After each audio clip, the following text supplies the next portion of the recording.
Hello. Bigger, better, bolder. The cold, hard truth is taking talk to the next level. Right here on Bobo 89.1 FM, Cayman's community radio. We are still spilling the tea. And committed to being part of the change that Cayman so desperately needs. Join Sandy Hill weekdays from 7:30 a.m. for Premier Access, Cayman Voices, Truthful Thursdays, and much more. Cayman's #1 talk show is now bigger, better, bolder, and more than talk. Getting results with hot topics, consumer reports, court exposés, and more. I've come to set the record straight. I've come to shine the light on you. Let me introduce myself.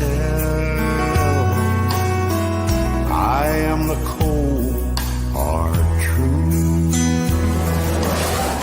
Now, from the CMR studio in Grand Cayman, Live, direct. it's the cold, hard truth. Now, join the conversation on 345-936-2626. That number again is 345-936-2626.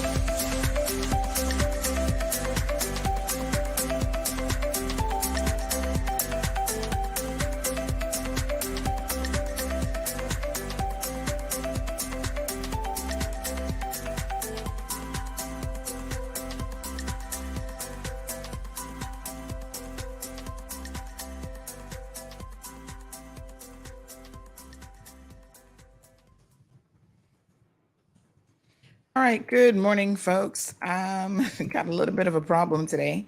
I cannot hear any audio at all. So I know you guys can hear me because I can see the little thingamajig moving. So I'm going to try to fix whatever this is because I need to be able to hear.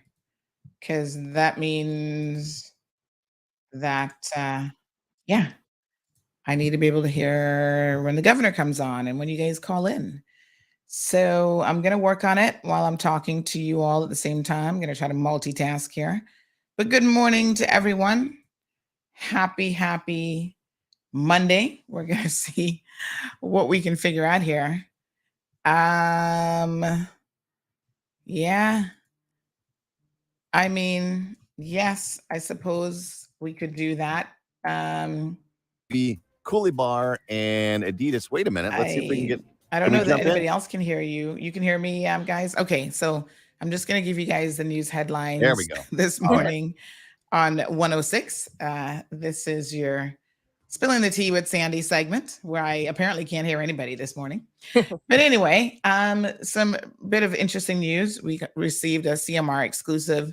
Apparently 3 robbers were in the vicinity, or wannabe burglars, I should say, were in the vicinity of Countryside in the wee hours of the morning today, trying to either take the ATM machine away or take money from the ATM machine. So that's pretty crazy, but they were unsuccessful. And an officer out doing patrols did see them, and we have some sort of a description on the vehicle. So hopefully the police can provide a bit more details later on today so that we can know exactly what we're looking for.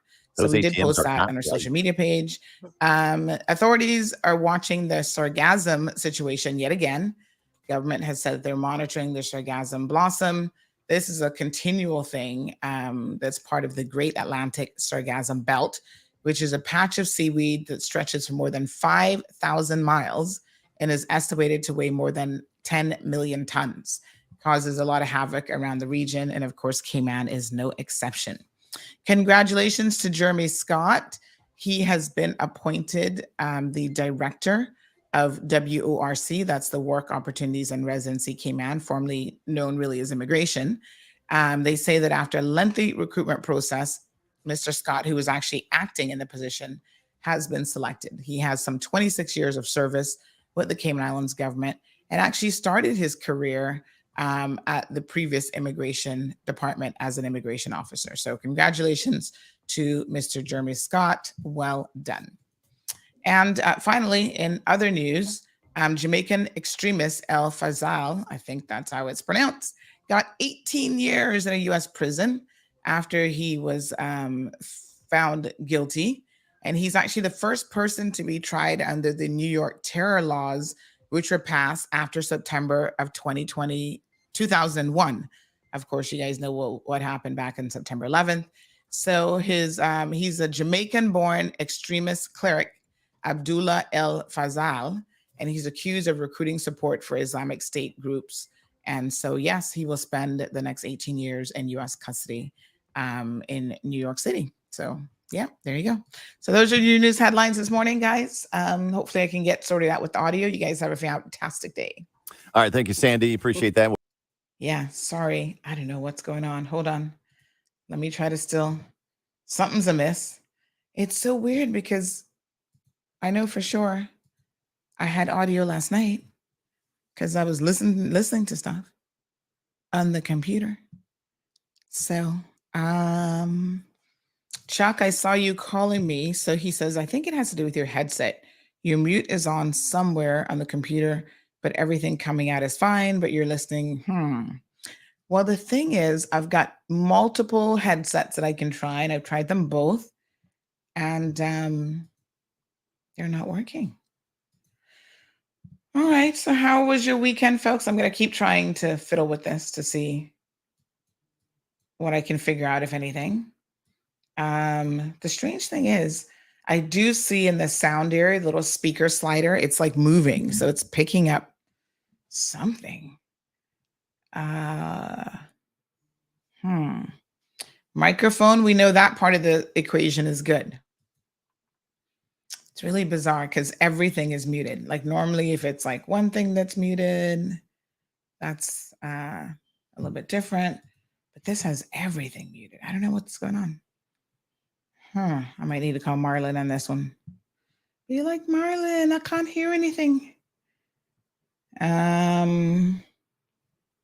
So yeah, this is bizarre. Very, very strange.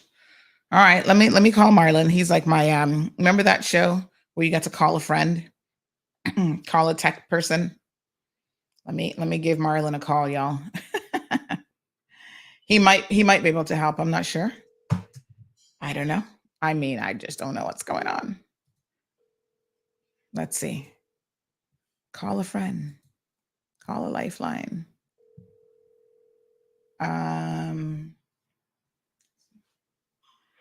Yes, sir. I can't hear anything on the computer today. Like zero, zilch, nada.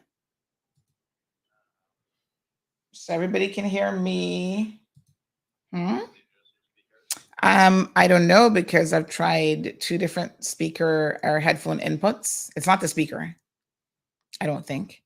So I've got the settings on right. I've tried other outputs and nothing seems to work. Yeah. Well, I'm in the middle of a show, so reboot would mean pausing everything, but maybe I might have to do that. I don't know. Because nothing else.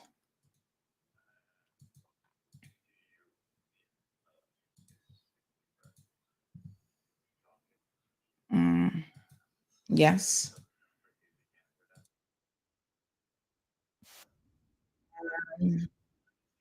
No, I can't do that because yeah, that's not gonna work. All right, I might just have to restart. I don't know.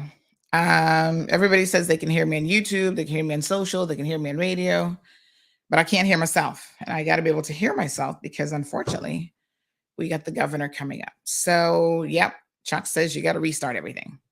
All right, folks.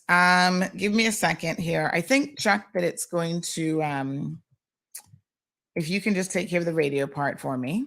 Social will continue. I'll be able to, I think, log back into that stream. So give me 1 second. I already got all my people like, where is the link? All right, let me at least send that out, but you guys got to bear with me here because I cannot hear myself. I don't know. Let me just see here 1 quick second. Yeah, this is really weird. Somebody says I can't see you on the TV either. That's YouTube. You should be able to see me on YouTube. But okay, let me get my links sent out and then I'll just restart. We'll do a reboot. I don't know what's going on. Temperamental.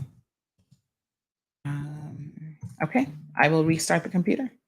Folks, I will be right back. Just stay tuned.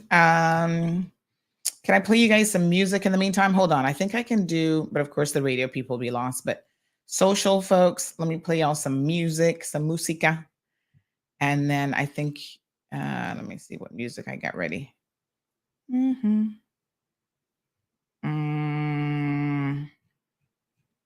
don't really have any music, but let me do this. Shall we do the wake up song? Because I need my computer to wake up. All right, hold on one second. I'll just drop that in there for you. I'm guessing you guys can hear that. I can't hear it, but I'll be right back.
right.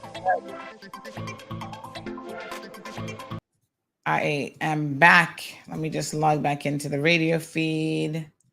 Give me one quick second. Hey, Chuck, I've just restarted. I'm going to log back on now. Thank you so much.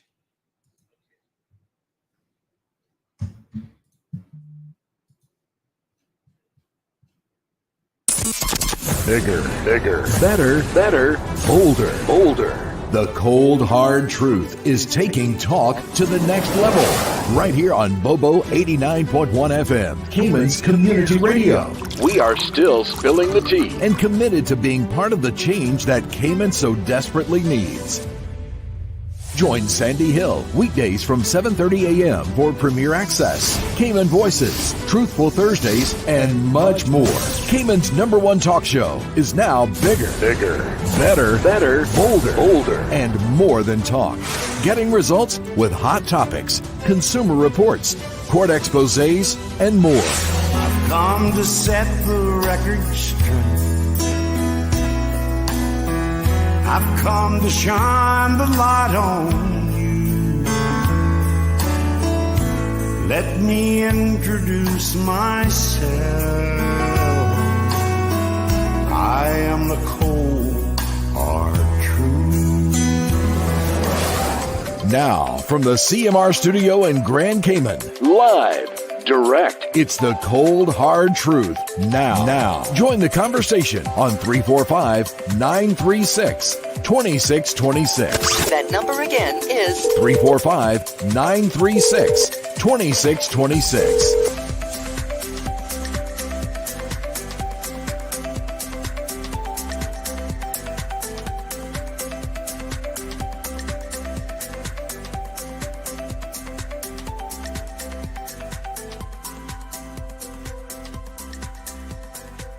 All right, beautiful people. That was like a reboot on our Monday. Good morning. Good morning. How is everyone doing? I just had to restart everything, and whatever it was, it resolved itself. There you go. You know, your IT man always tells you that when they can't figure it out, they're like, just restart it. Marlon said maybe Windows ran an update because Windows will do that in the middle of the night and change something. I don't know. But obviously, I can't have a show if I can't hear anybody. Right? I'd be sitting here just like staring at the governor. He's coming on at 8:45 in about an hour's time. So yes, links are sent out. We're live on YouTube, Facebook, Bobo. Let's get it. Happy Monday, everybody. How are you guys doing? That was super weird. Like I have multiple, this professional board and all kind of stuff. And so, yeah, I had multiple. I'm going to show you guys a little sneak peek behind the scenes here this morning. So yeah, so I was like playing with this. I think my little board settings have changed, but anyway, I have multiple like microphones and stuff and headset ports. Like there's 4, and I was trying another headset because there's this one that I don't normally use this one because it goes over the ear. It's more comfortable in a way, but aesthetically, it's not quite. Although sometimes when I put it on, I'm like, yeah, that's more comfortable. There we go. I sound different in this one too, because this one over the ear tends to get rid of all exterior sound, whereas the in the ear one doesn't really do that. But you know what? I'm going to do over the ear today. Something a little bit different. There you go. But yeah, I wasn't hearing a thing, honey chill. And I was like, well, I'm not really that old yet, so I should still be able to hear and see everything. Old age, not catch up to that part of things yet. No, sir. But thankfully, just a little reboot got us going. So how was your weekend, folks? Hope that you guys have had a fantastic weekend. There's so much more that this system can do that I don't even have time. They've added some new features recently, and I want to play around with those because now I can do like, I'll be on the side and have my videos playing over here. And oh, honey child, soon get there, soon come. Just takes time. So I was decluttering this weekend. I think I told you guys last week. Good morning, everyone. Let's say good morning shout outs to the people who are saying good morning to me. Miss Vernita, Miss Juanita, Olivia, Miss Sonia Peck. Good morning. Miss Iva. Miss Iva, are you back on island yet? Stephen joining us from the beautiful United Kingdom. Felicia, Loretta, Lani is here saying good morning, Cayman, and good morning to Sandy. Dorothy, Miss Dorothy's here. We've got Aliano, Marshall from North Carolina. Wendy Ann says, I can hear you just fine, honey chill. Siobhan is in the house. Siobhan, how was the birthday? Miss Morna is here. Natasha's in the house. We've got Carmelie. Last day for the governor will be on Wednesday. I understand he's actually, they're departing on Wednesday, my sources tell me. So they're going to have a little farewell thing at the airport. I'm sure that's by invite only. John Irvelin, Miss Daisy's in the house saying buenos dias. Hey, Jonathan. He says, I got the shovel ready. Who are we burying in today? You sound like you've been hanging out with Johan a little too much there, Jonathan. Alice is in the house saying good morning to everyone. El Rey says the hatchet. Is it too early? No, we're going to have some open mic time and then the governor will come on. Yes. Good morning to Bishop Hero Blair. Elizabeth says buenos dias. Yes. Bishop Blair says looking forward to another great program. Thank you so much. Jan is here. Good morning. Cameron says Reboot Mondays. It's a good name for Monday shows. Well, we do Rewind Mondays. So I'm going to do my rewind here right now. In fact, Pauline, let's play our little Rewind Mondays, our little jingle.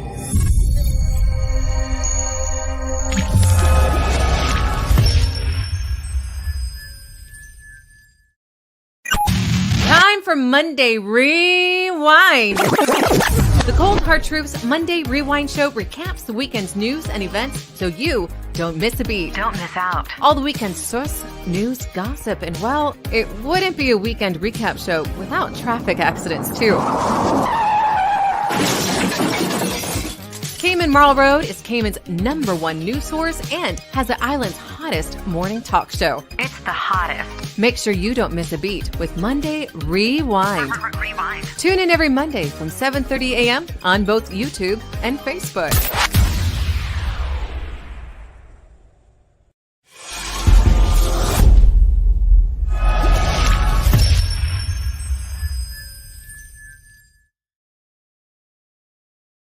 Yes, honey child. Monday Rewind. Tracy says we should call it Monday Madness.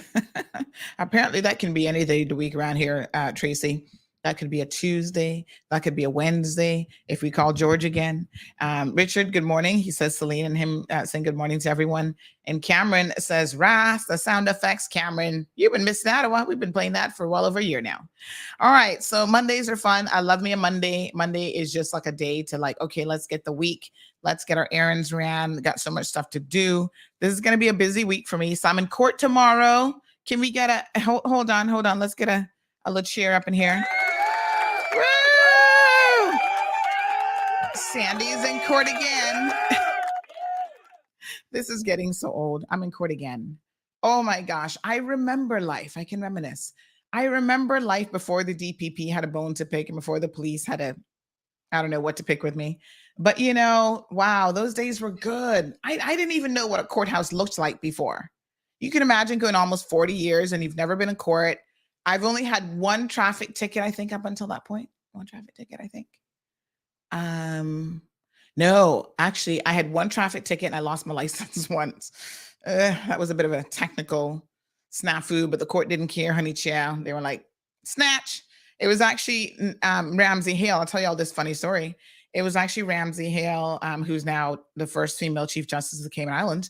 She was the one who snatched my license from me. And I was like, please. And she's like, nope, don't have a choice, honey chow. I hope you got a ride today because you can't drive out of here. Give me your license. I was like, what? I totally wasn't expecting it because I'd never been to court. I didn't know anything about the court system. So that was a real eye opener. And you know what is so funny? Years after that, I saw Madam Ramsey at a dominoes game. Now, y'all know she loves to play some dominoes. And I think she's a pretty mean dominoes player too. And back in the day, she used to socialize a bit more. I think, what I think happened with her, and this is quite interesting, but I think that she was too in touch with the average person as a magistrate. The first time she was supposed to get that Chief Justice position, they're like, oh, no. We can't make you have that because you like to go out and drink with people and play dominoes and you're a commoner. And to be Chief Justice, you need a layer of separation between you and the average person. And I actually totally get it. It does make a bit of a logical sense. So I think that it's one of those things where she had to go abroad, get the experience of being Chief Justice in another jurisdiction, and then come back, and they had her hidden away. She was like the little princess, Rapunzel. It's like, Rapunzel, let down your hair. It was like, Miss Margaret, let out your hair. Go play some dominoes. But anyway, they had to lock her away, make her get some financial, doing some financial services cases and all this kind of stuff, writing judgments. There's a lot that the Chief Justice has to do. And so then they were like, okay, we think you're ready. Yeah. But this was way back in the day when she snatched my license from me. I went to Domino's, a party in Newlands, and she was there. And that was the first time I had like a real conversation with her. And so she was like, Sandra, I could tell you were pissed at me that day, boy, when I took your license, but I had no choice. I said, that's okay, madam. You were simply doing your job, and I ain't got no problem with people doing their jobs. So I'm back in court tomorrow. I have my little court document here. So hold on, let me bring y'all up to speed. Got to make sure I remind my lawyer too. Amelia, this is your reminder. So what this one is all about, and I mean, I've literally lost count.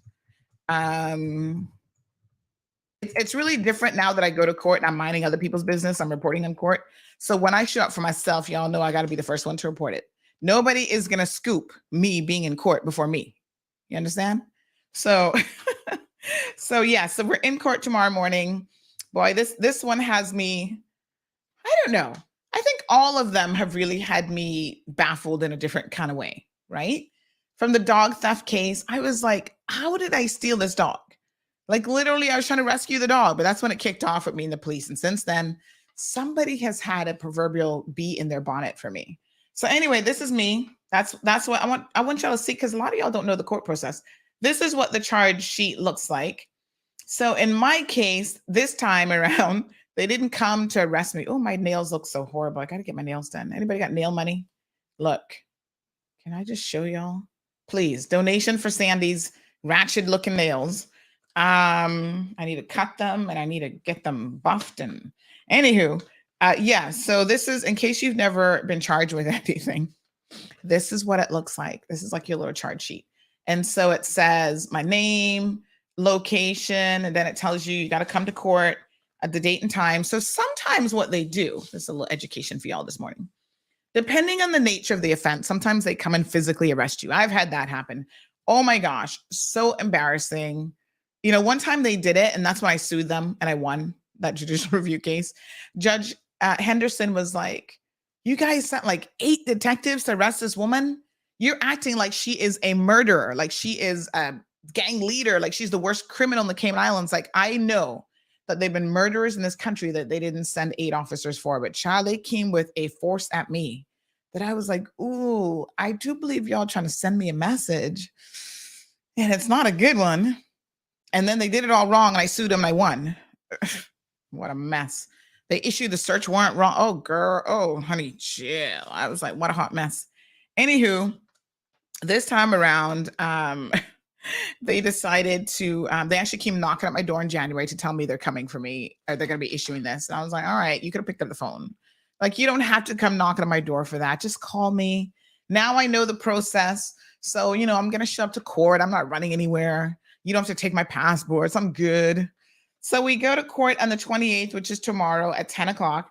So that means I got to leave out of here a little bit early. Now, listen, folks, the premiere is coming on the show tomorrow. Honey, chill. Y'all make sure you're throwing it. Set the clock, set the alarm clock early. He's coming in at 8:30. So we got Rundown Tuesdays with House City, and then the premiere. And then I'm going to play some pre-recorded content for the remainder of the show. But yes, premiere, the Honorable Gurney Ween Panton will be here tomorrow morning. So y'all make sure you tune in for that. So yes, they have accused me this time of blackmail. What a mess. Contrary to section 259(1) of the Penal Code, 2022 revision. Sometimes they've even, in the past, they've charged me with an offense that no longer existed because they just got it wrong. But anyway, they have a lot of liberty. The DPP's office can make all sorts of mistakes and they are still able to proceed. So there's that. And then there's attempting to obstruct, prevent, pervert, or defeat the course of justice. Now, this is really weird because I'm like, what justice? In a civil case? It's the most bizarre thing ever. But this is all in relation to me fighting and winning a civil case against John Felder. And this is what people do. If they can't win in a civil court because they don't have a leg to stand on, and the judge in that case read him the riot act, him and his lawyers, the riot act, about how they were going after me, a poor innocent person who was telling the truth the whole time on their client, right? And he was claiming it wasn't the truth. And the judge was not happy. I mean, the judge, I wish they would make these proceedings public so that y'all could hear the disdain in the judge's voice. He's like, you guys were willing to potentially take over $100,000 from this woman who ain't got no $100,000 to give nobody, right? You could have ruined her life. You could have done all this stuff. And you're standing before me now making legal arguments, talking about, oh, give you a bly or this, that, the next thing. The judge was not having it at all. He was not happy. He was like, do you guys understand the magnitude of what you could have done to her if Broadhurst attorneys at law didn't step in and provide legal services and get this all reversed? Sometimes you just got to hire a good lawyer, honey child. And so, yes. Anywho, what happened was, I'll tell you all the gist of the case. And then, of course, we'll wait for what happens in court. So basically, I was in the middle of the civil case. We went to court one day back in, I think it was June of 2022, I believe. And I was before the court trying to argue by myself, and the judge was like, nope, not having it. But then at the end of it, he said, you guys need to go away and try to settle this. Judges really, especially in civil matters, they encourage you to settle it. You know, so in my attempts to settle it, I went and sent an email. It is that email 6 months, almost 6 months later, after John Felder lost, because by then I brought in the proper lawyers, you know, Kyle Broadhurst and the bunch, and the judge overturned his previous ruling and I won. After winning, he runs to the police and says, oh, an email that she sent 6 months ago trying to settle this on the judge's instructions is blackmail. She was trying to blackmail me. I was like, what? When the police first called me, I thought that they were joking, but listen, when they call you, take nothing for a joke, because when they have a bee in their bonnet for you, it's ridiculous what they will do. Like, honestly. And I even showed them the email. I'm like, how is this email blackmail? This is a run of the mill. When you're in civil procedures, this is how you negotiate. And they're like, no. I'm like, this is weird, because if this amounts to blackmail, that means that every single agreement that I've had previous to this for all the civil cases, and all the civil cases were settled, right? That means all of those were blackmail too. That means that the police who came to me in relation to another matter, right? A criminal matter. This is a civil matter, and they're claiming blackmail. They came to me with a criminal matter, saying that they wanted to settle the criminal matter out of court. And they actually said to me, we're not going to charge you if you take content down off of your website. Well, then that's definitely bribery, because number one, that is a criminal matter. That's no civil case. Civil cases are totally different. Like, I don't know how you get bribery out of a civil case. It's a non-prejudice correspondence and back and forth, right? Now, the police did it to me. Why is that police officer not being charged with these same offenses of blackmail and attempting to obstruct, prevent, pervert, or defeat justice? And you better believe I've said to the police commissioner, I expect you to charge him. I expect you. What is good for the goose is good for the gander. My case is about a civil litigation matter. That was a criminal case. Your officers came to me and said that they had a ruling in their hand, right, to charge me with a criminal offense, but they wouldn't do it if I did them a solid by taking down content that had somebody upset, because she worked for the DPP's office. Now, y'all tell me, if that is not blackmail, I don't know what is. That's more blackmail definitely than a civil matter where you're trying to negotiate without prejudice between parties. And I expect justice to be done, Commissioner Baines. Yeah, I expect you to charge your own officer with blackmail. I want an investigation done. It was said in front of my lawyer, so you can call her for a statement. And that's exactly what was said. And I want that officer to now be charged with blackmail, the same two offenses as me. I bet you they're not going to do it. Oh, they should. Because even as he was sitting there saying this to me, I was like, well, this can't be right. I said, sir, with all due respect, I think you're trying to silence the media. And the police and the DPP's office shouldn't be in that line of business.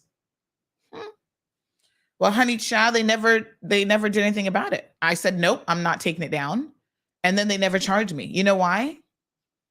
Because the people who were the complainants were staff members at the DPP's office. 2 of them. Can you imagine? And I was only reporting what happened in a court case. And they're talking about, oh, I made them look bad and I got something wrong. I said, were you there? Did you get the court transcripts? What did I get wrong? I didn't get anything wrong. I said that the defense attorney was accusing the DPP's office and certain members of the DPP's office of racism and nepotism and whatever other isms out there, anti-Caymanianism. And that's exactly what the woman's lawyer indeed did say. It's a hot mess. But anyway, thank you. Lulu says, wishing you success again. I am confident. I got Miss Amelia Fashuhini on the case. And of course, she's well qualified. And if she got to bring in big wigs from overseas, honey child, you know, she'll bring in a KC and we're going to put this one to bed. Yes. So anyway, you know, after a while, you kind of get used to it, but then you never do get used to it. You know what I mean? Nobody likes to go to court. It's ridiculous. Like, I don't want to be in court. Siobhan is like, blackmail? Who you blackmail? Child, exactly. I've never heard of such a thing in my life. It's just so bizarre. Coercion, says Dexter, not blackmail. I don't know what the hell it is, but I'm confident they will not be winning this one yet again. I've lost count now of all the cases, child. Oh my gosh. And I need to get the one that they did win. I'm appealing that one soon. And so I'll let you guys know about that. Oh, they have a lot of time for me. And it does become a little bit exhausting, to be honest. But you know what? I just keep on moving, honey Jill. Just go with the flow and keep on moving. They'll be all right. And I'll be all right too. Mm-hmm. They trying to make me world boss famous. Cameron, good morning. Somebody needs to tell them that CMR is not a novella. Good morning, Denny. How are you? Not bad. Can you believe it? I'm blackmailing people. No, I think our government system is corrupt. And I think what they're trying to do is they know they can't win. But I think what they're counting on is that you'll die from 1,000 lashes. The constant bleeding. And they hope to ruin you in that way. I'm terribly disappointed in what we call our justice system. We have a constitutional provision of equality, Section 16, right? But you just outlined that there's one standard for them, there's one standard for us. That's inequality. Right? Our system is corrupt. I wish you the best tomorrow. Take care. Thank you so much. Well, tomorrow is just the I know. Yeah. I'm gonna just inform everybody else. So tomorrow is just my initial mention. So basically nothing really much happens at that date. The DPP's office should have their file ready to hand to my attorney. And of course, I want to see it as well. But we're pretty sure it's just about this single email. I don't know what else is about. But yeah, we'll see, honey chill. We will certainly see.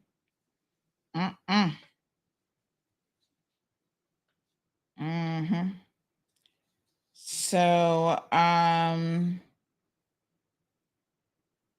yeah. And you know what is so funny?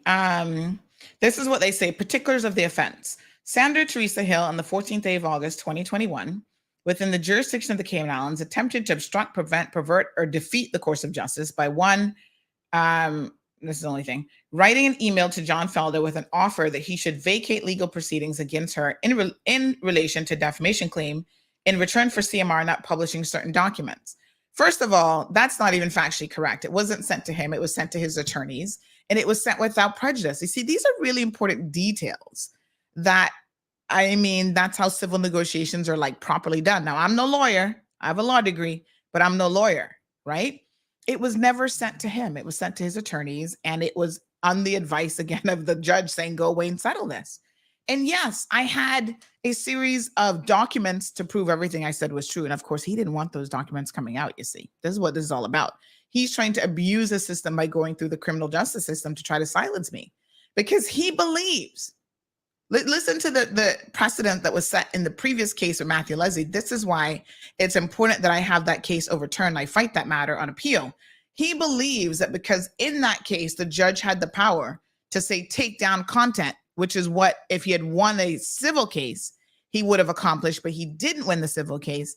He's hoping that if he can win a criminal case, the outcome for him is that every time somebody Googles his name, they're going to see that he's not a scammer when he is. And all those documents, but I think they're coming at it kind of the wrong way in terms of the actual charges. But all of those documents, the termination letter, the cease and desist letter, the letter that proves that somebody ordered a car and 3 years later they never got it from him, the liquidation report, all of that stuff, folks, proves the type of person he is, without a doubt. And anybody who doing business with him, y'all better read those documents, honey child. So that's their case. That sending a non-prejudice email to his attorney amounted to bribery. To blackmail. It is quite something. And I think that it has the potential, if they were successful, this has the potential to turn civil proceedings and civil negotiations on their head. No one would ever be able to negotiate in a civil case because everything is a give and take. Everything is like, okay, this is what I have on my chessboard, and I'm willing to take those pieces off if you do this. That's how you what? I've negotiated with millionaire people who were like, you know what? You go back to your corner.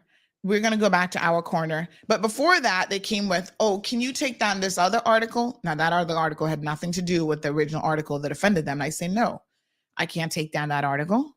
And then they're like, oh, okay. That's the nature of negotiations. You try your hand at, can you do this? Can you do that? You come with your wish list. And then I'm going to look at your wish list and go, no. So the question is, if the roles were reversed, if he came to me and said, oh, don't publish anything else about me, blah, blah, blah, blah, blah, I bet you he wouldn't be charged with blackmail.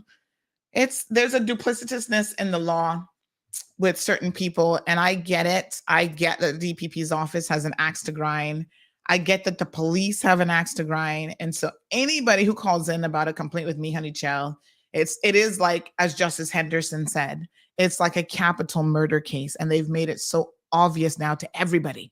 For a judge to say, how do you send 8-9 officers at this one woman? What do you think she was going to do? Blow up the whole building? Like, what is this? It's overkill.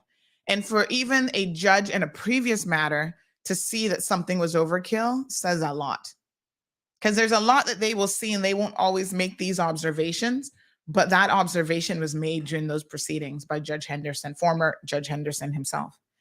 So Aliano says, blackmail, I swear, Cayman bureaucratic, judicial, and law enforcement process is ran by amateurs. And let me be very clear here. I want to be fair to the judicial system, who I think mostly gets it right. I want to be fair even to the police, who I think, it pains me because I know a lot of them can't write and read. They be trying to take statements from people. The level of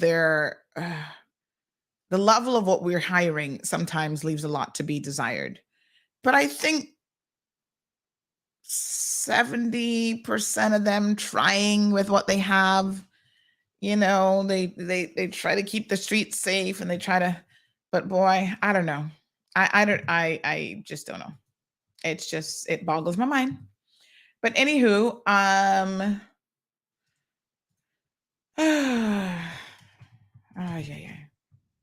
What to do? Just keep it moving. Keep it moving, honey chill.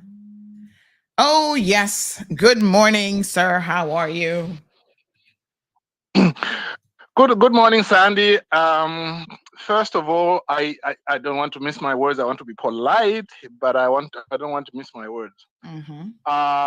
The system, the prosecuting system in Cayman is corrupt, and I can prove it.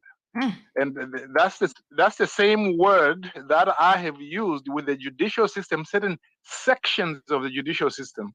I've also told them that they are corrupt, and I've written to certain judges and actually told them that they are corrupt, certain ones, and they've had no guts to bring me up on contempt charges because they know I can prove it. But I called really about your case. Mm-hmm. So your case, from what you have said, unless you are not telling us the cold hard truth, I find it is totally ridiculous. And I think you read the charge there. Yeah. You remember why Bill Cosby won the case on appeal, although most people expected him to lose? It was because he had gone to the police.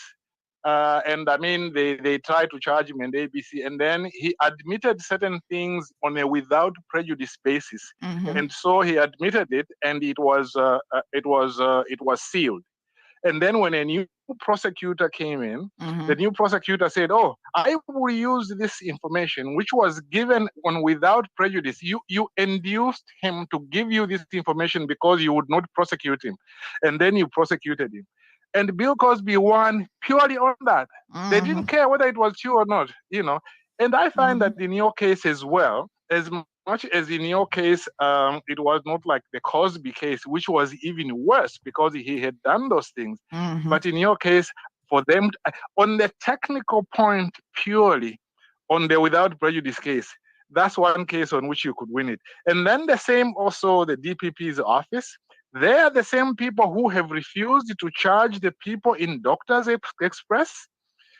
Doctors Express proved that government officials were deliberately breaking the law, knowing they are breaking the law, and even saying we want to use this as an excuse to stop them doing something that was lawful. And what happened? Doctors Express, I understand, lost, you know, thousands and thousands of dollars. They have refused to prosecute to a point where even after they received the letter before action to say, look, can you prosecute these guys or we'll go to court? And they refused, and then they went to court. By the way, why don't they charge the lawyer also? Because the lawyer would have written to the DPP's office before suing. That's what the procedure is. You're supposed to tell them, we want you to do this, unless or we'll go to court. So to me, Sandy, the DPP's office is corrupt. I wanted them to prosecute a judge. I had 12 emails to show something. They didn't prosecute him. And then now lastly, this matter about your criminal case, I'm happy you're appealing that, because that one is absolute nonsense as far as I'm concerned. Because if the person was aggrieved about what you were writing, he should have gone to a civil court. He didn't go to a civil court. Well, because he lost in the civil court. So, I mean, it's really important to understand what the chronology of what happened, right? He waited almost 6 months. That little bit, yeah. Now, listen to me. If you felt like something was bribery, I mean, you think that your lawyers would have expressed that right away. His lawyers wrote back in relation to my offer, refusing it, but they never mentioned anything about bribery or anything of the sort. They actually said that they were of the opinion that it went against the existing order in the civil case, which I thought was interesting because it had nothing to do with that. I'm like, no, this is going to be a fresh set of publications. So they were arguing that it was a continuation of publishing the defamatory material. And I said, no, these are new articles and they're documents, right? So if you're going to say something is defamatory, you're going to say that source documents are defamatory. But the problem is that these now are the source documents that prove the original article was never defamatory to begin with. You see? Well, so then he waits 6 months almost before running to the police to claim that an email was bribery. Now, what transpired in that 6 months? In the 6 months, he had lost the civil case. His award of over $100,000, which he was running to the bank trying to cash before he even had it, was overturned. So you see what's going on here? Because he lost in the civil case, he's not going to get his rewards, his monetary reward. All of a sudden now he wants to run to the criminal system in hopes that the criminal justice system will help. Yeah, he's basically trying to have a second bite at the cherry in a different aspect of the system. And that in itself, again, is an abuse of process, because processes in government must not be used to be pursued in every aspect until you win. No. But thanks very much, Sandy. But I also wish you good luck tomorrow, although it's more like a management ruling. Tomorrow is just the mention. So this is the first appearance. They give you the documents and so forth. Thank you very much to Mr. Baliki. It's a bizarre case, and it does raise, from a legal perspective, some very, very interesting questions for me. So yeah, I don't know.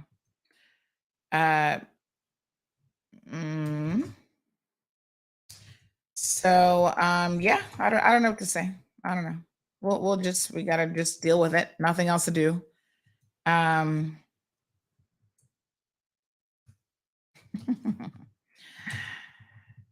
Yes. So anyway, we'll be all right, honey Jim. What a mess. Mm-hmm.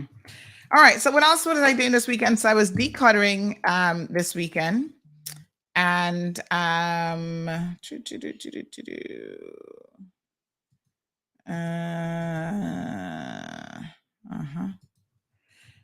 So I made some headway, slow, painstaking headway. And I'm just trying to organize stuff. And like I said, I'm going to donate some stuff to Jordan Gray High School. I have a whole bin of stuff for them, honey child. They're going to get all kind of fancy stuff, microphones, all sorts of other things.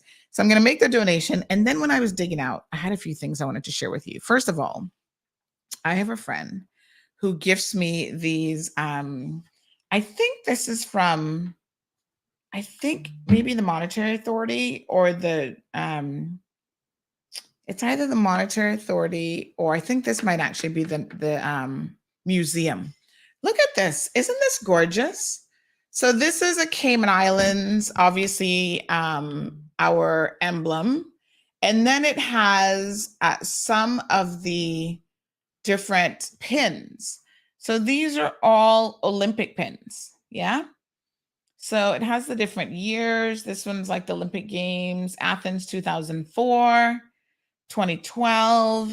And of course, they all have either the coat of arms or the turtle as an important feature in them. So I gotta put this out somewhere where people can see this because I have it in a room. It's so gorgeous. And I'm always like, oh no, people need to see this. This is beautiful.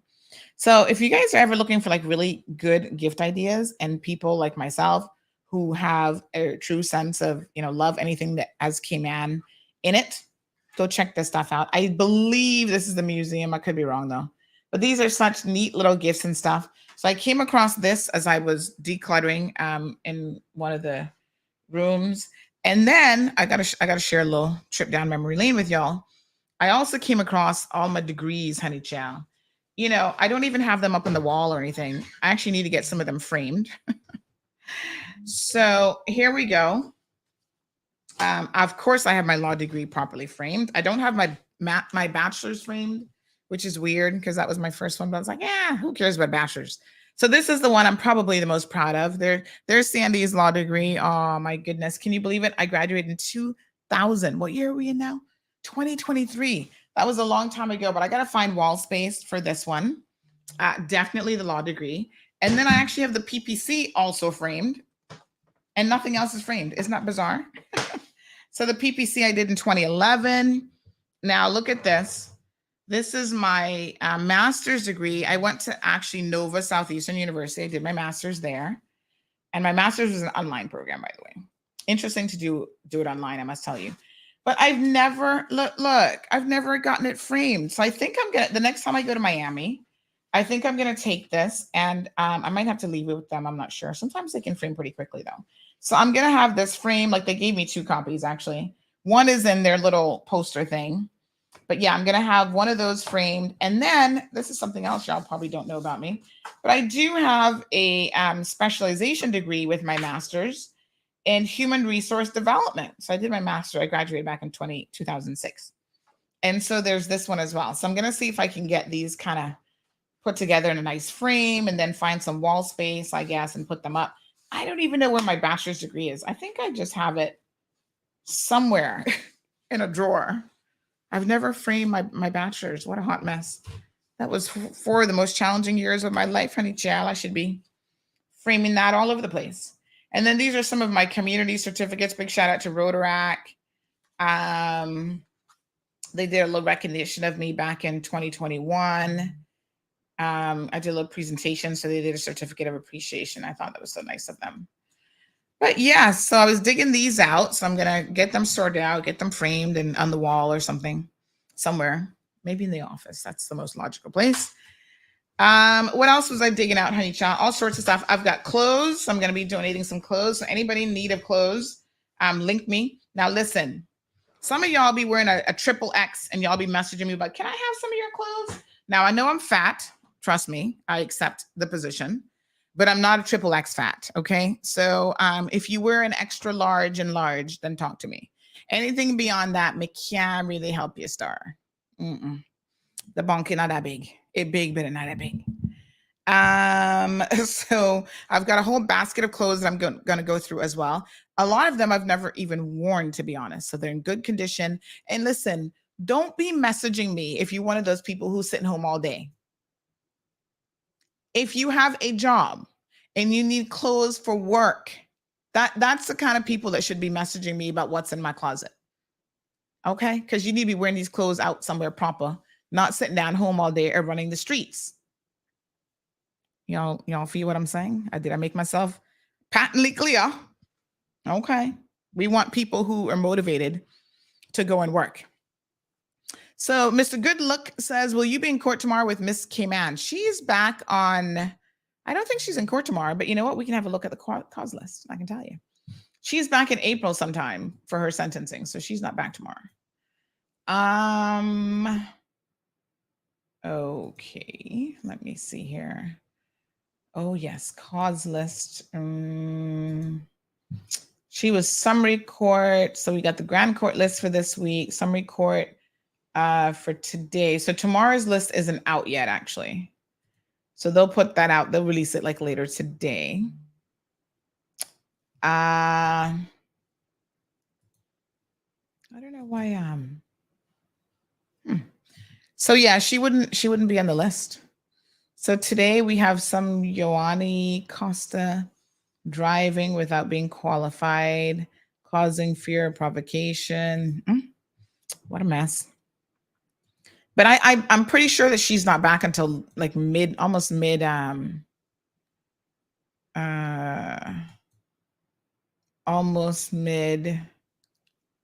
April, I want to say. So we got a lot of people in court with traffic related stuff today. Ooh, disorderly conduct, causing prayer for. Yeah, sometimes I got to really look at the list, honey child, to see who's on there. Oh, we've got some sentencing coming up today. We have Jay Carter for possession of cocaine, burglary, Tony Bush, Sharice Ford, common assault, breach of probation. Frederick Henkes is there for theft. What kind of theft is that, I wonder? Andrew Powery, Javon Rankin, possession of ganja. Seth Rivers, damage to property. Interesting. So yeah, I don't think Miss Cayman is back until sometime way in April. But we'll be there for her sentencing. Cameron says, I don't know who loves you more, DPP or Alden. Aliana says both. Okay, let's do a bit of a showdown. Who loves me more, DPP or Alden? I'm gonna go with DPP, right? I think Alden might be a little bit scared, actually. Like if I said boo, he'd probably jump a little bit. Alden, yeah, I don't think Alden. I'm sure he doesn't like me anymore. But there was a time Alden and I would sit and eat out the same pot of food and play dominoes. But child, when you tell the cold hard truth, you might lose a few people along the way, and that's okay. Those are people that need to be lost because they're not about the cold hard truth. That's all that means. Good morning, Brother Tommy, joining us. Cameron says can't be a bigger challenge than dealing with some of these people around you. Hello, Akina, you can't hear. You should be able to hear. What's going on? Turn up the volume. Clean the wax out of your ears. Carmely says you're fluffy. No, Carmely, I am fat, and not PH fat, but FAT fat. It's okay. I'm willing to admit it because I'm working on it, honey Jill. So listen, speaking of being fat, let's talk about it. So I haven't stepped on the scale yet, but I feel like things are kind of firming up, especially in the midsection. I do feel slimmer with my intermittent fasting. Now, I've been really immersing myself in the whole world of intermittent fasting. And I've been listening to a lot of people. I've been listening and learning from a lot of diabetic specialists. This is what I love about like having access to YouTube videos and all this kind of stuff. You just got to make sure these people are legit and they're knowledgeable, and I'm cross-checking everything. But man, there's some fascinating stuff about diet. I'm trying to see if I can get some of these people to come on the program and talk about some of this stuff, because they are amazingly well informed, right? And so there's a whole world to intermittent fasting, I must tell you. So I was doing the 16-8, which is like 16 hours of not eating and then 8-hour window of eating. But apparently my 8-hour window was midnight to 8, right? And I have been told that, or I've seen research and stuff, and there are people in this area who actually now say that the best window, you can do a 16-8, but like how I'm starting from 12 to 8, I need to do it earlier. So my last meal should be like 6 o'clock, which is really, really hard, I must tell you, because I'm not someone who's going to bed at 9. You know what I mean? Like, I think it's easier for you to do 6 o'clock cutoff when you're going to bed earlier. When you're up until 12, 1 o'clock, that's still 6 hours. When, honey child, you're sitting here working on the computer and doing whatever, and you're like, oh God, I'm so hungry,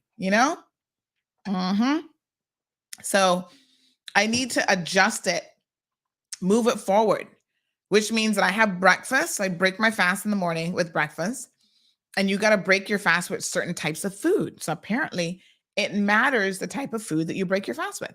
So you got to break your fast with the right kind of food. Never break your fast with anything sweet. No sugar to break your fast. You need to do like oats, quinoa, like something like that, right? So you break your fast. And then, so I should probably be doing like maybe what would be the first 8 hours of the day? Like if I start eating, and I find it really hard to eat during the show because I'm obviously talking. So the earliest I could probably do breakfast anyway would be 11. So I think the 12 to 8 kind of worked better for me, but I'm going to try to adjust the time. Now, here's where I'm going to kick it up a notch, because I'm like, listen, I was saying this to somebody over the weekend. I have told y'all that I'm doing 50 by 50, and darn it, short of dropping down dead, I really mean it. I'm going to do my 50 by 50. I've got until August. Not a whole lot of time left. So now we got to kind of kick it up a notch. So in the world of like fasting, this is how you kick it up a notch. Listen to this. It's called ADF, alternate day fasting. Now, hear how this works. You fast for a day. It's like fast feast, fast feast. Start fast for a day, then you eat the next day. So basically, you are going at least 24 hours, optimally 36 hours. That's a lot of time to not eat. Trust me. When your belly used to getting food at certain times of the day, that's going to be like, what are you doing to me? But you're forcing your body to go into, what's it called? Hold on.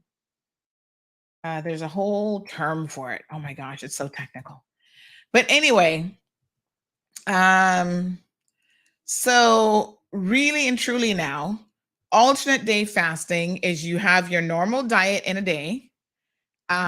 Some people will do like small meals on their off day, right? On their fasting day. So some people will still, even though it's a fasting day, they'll still have like one small meal of less than 500 calories, which is really like nothing really. So it's like a 5-2 method. Good morning, caller. Morning. Ketosis? I think that might have been the word I was looking for. Yes. That's what you force your body to do that when you fast. Yes. To make ketones from fat. No. Yes. Uh-huh. So have you ever heard of the alternate day fasting method? I may have, but I didn't really dig into it. I'm trying to keep my weight under control. I eat once a day, like at around midday. It's like 1 o'clock. So you're an OMAD person, one meal a day. Yeah, and then I just drink water. But you get, like, when you're drinking water, you need to make sure you get enough electrolytes. If you drink too much water without the electrolytes, then you're robbing yourself of the minerals. Right. which is going to make you feel weak and tired and all Yeah. that kind of stuff. So how do you add electrolytes to water? You can get the electrolyte mix, but you want to get one that doesn't have like sugar in it because that's going to really ruin your whole attempt to burn fat to make ketones, because because insulin is a fat storage hormone, it shuts down the fat burning process as it's storing fat. Right? So it takes your body about 3 hours or so after you've finished eating and your body has processed the food to clear your bloodstream of the insulin. And it's only at that point that you could then start looking at the reverse, which is consuming fat. So in your foods, you want to stay away from the added sugars and get your carbohydrates from your vegetables, like the low sugar vegetables, like the cruciferous vegetables, you know, like broccoli and cauliflower and cabbage and that type of stuff. And then your green leafy vegetables. That's where you want to get your carbs from. So don't stay away from the sugar, otherwise you will sabotage your entire effort. Yep. Thank you very much. All right, take care. So there's quite a bit of research that intermittent fasting is useful to decrease inflammation in the body, help with insulin resistance, which is obviously something now that I'm looking at. So people who do intermittent fasting can lower their blood sugar levels by 3 to 6%, and fasting insulin levels by 20 to 31%. And this, of course, can protect you against type 2 diabetes, which is, that's what we're working towards. Weight loss, definitely. Heart health, so intermittent fasting can reduce bad LDL cholesterol, blood triglycerides, inflammatory markers, blood sugar and insulin resistance, and all of the risk factors for heart disease, even cancer. So animal studies suggest that intermittent fasting may prevent certain types of cancer. It's good for the brain. So it increases the brain hormone BDNF and may aid the growth of new nerve cells, anti-aging. So it's weird because I feel like our entire lives, we've always been taught to graze, like eat throughout the day, small meals. Every couple hours you should be eating. As it turns out, that methodology might actually be flawed. And even now, I'm going to a nutritionist who still subscribes to that. She's like, oh, you should eat small meals and, don't go too long because we don't want your blood sugar level dipping all over the place, which is important to maintain that. But the more I read about it, like if you have problems, but always consult with your physician. If you have problems with blood sugar regulation and so on, low blood pressure, if you're underweight, then obviously you need to be very careful with intermittent fasting, breastfeeding or pregnant. There's certain people who should be careful. But honestly, it does a lot for the visceral fat, which is that fat that hugs your major organs, a lot of that belly fat and stuff like that. So I've been doing the intermittent fasting now for I think it's been about a month. 2 weeks ago, about a week ago, when I went to do my A1C, I actually had a decrease in my A1C number after 3 weeks of intermittent fasting. And I'm intermittent fasting, but I'm not super controlling about what I eat yet. I'm kind of doing it in stages. So here's the plan. The plan is in the next week or so, I want to transition from the 16-8 intermittent fasting to actually doing alternate day fasting. This is going to be hard. Going 24 hours without food.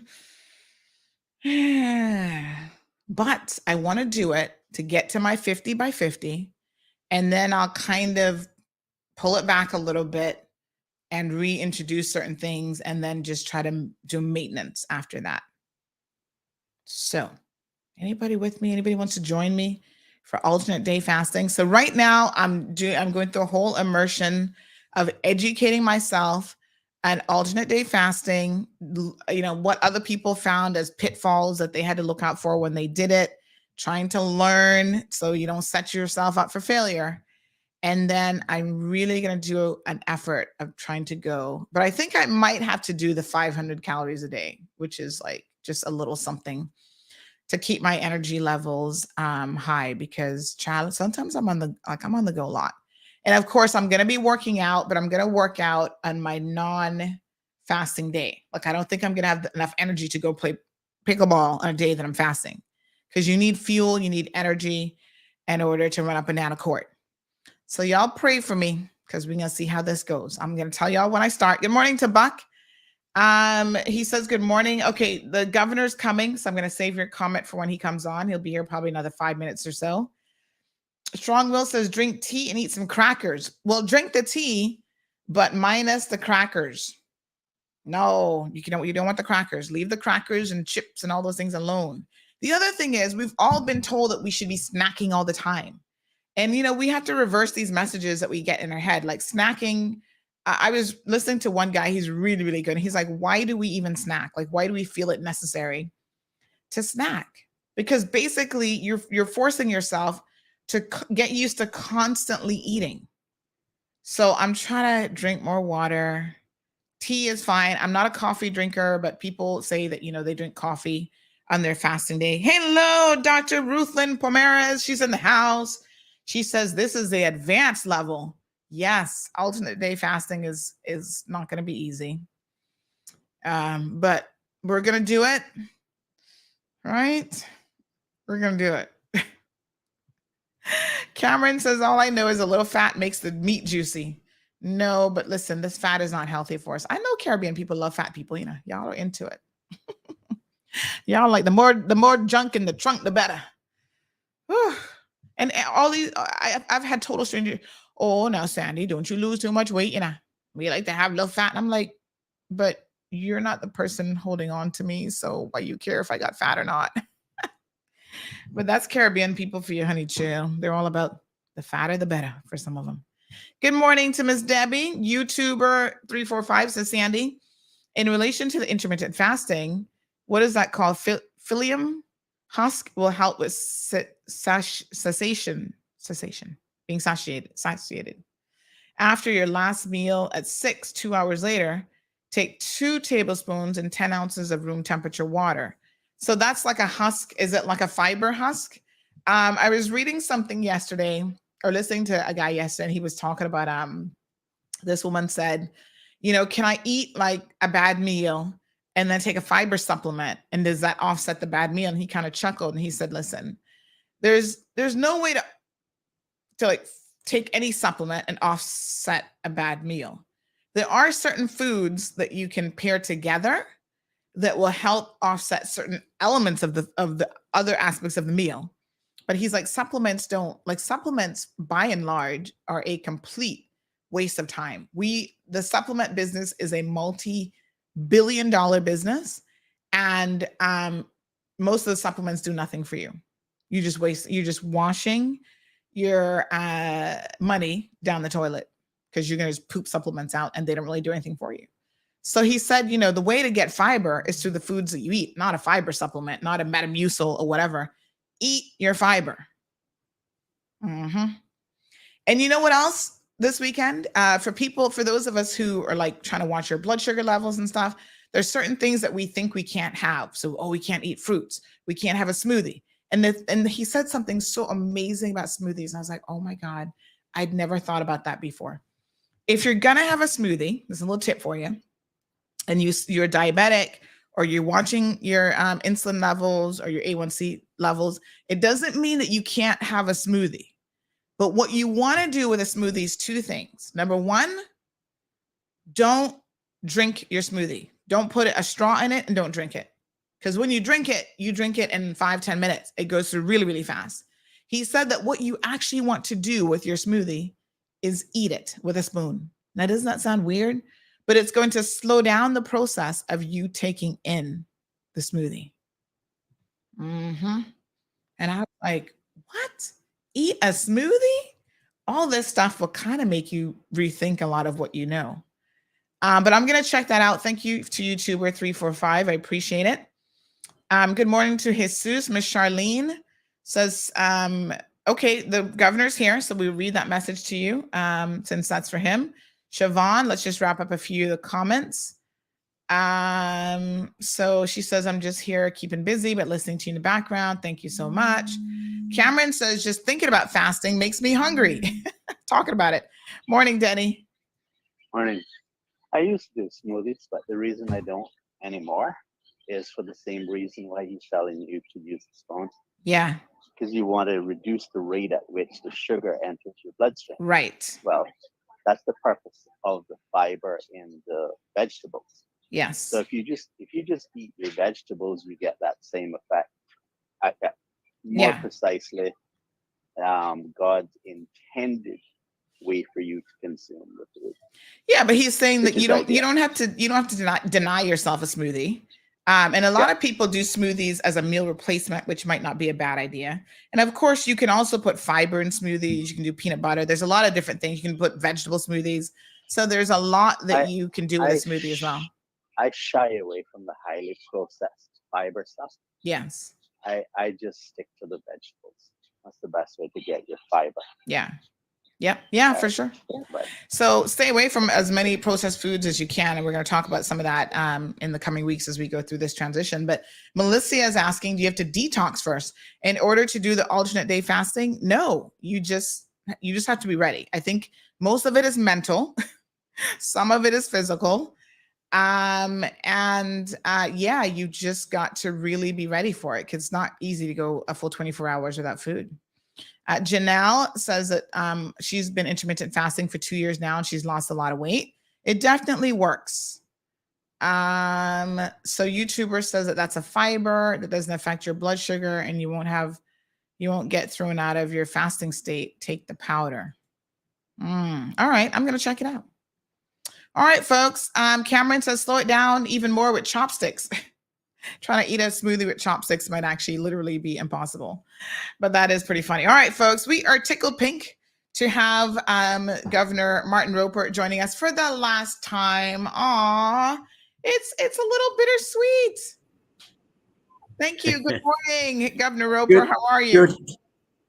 Good morning. Good morning. I'm very well, thank you. Yeah, it is very bittersweet. It's a strange feeling, actually. I mean, obviously we've had wonderful memories, really incredible memories. But yeah, it feels sad. We're really, both of us feeling quite sad because we got to know so many people in this amazing community. And I must ask you this role of I want to learn a little bit about, a governor. Where were you stationed before you came to the Cayman Islands? So I was in China, in Beijing. So I was the number 2. I was the deputy head of mission and minister for the diplomatic the UK's diplomatic network in China. So we had an embassy and 4 consulates sort of spread out across China, and about 800 people. So it was a big.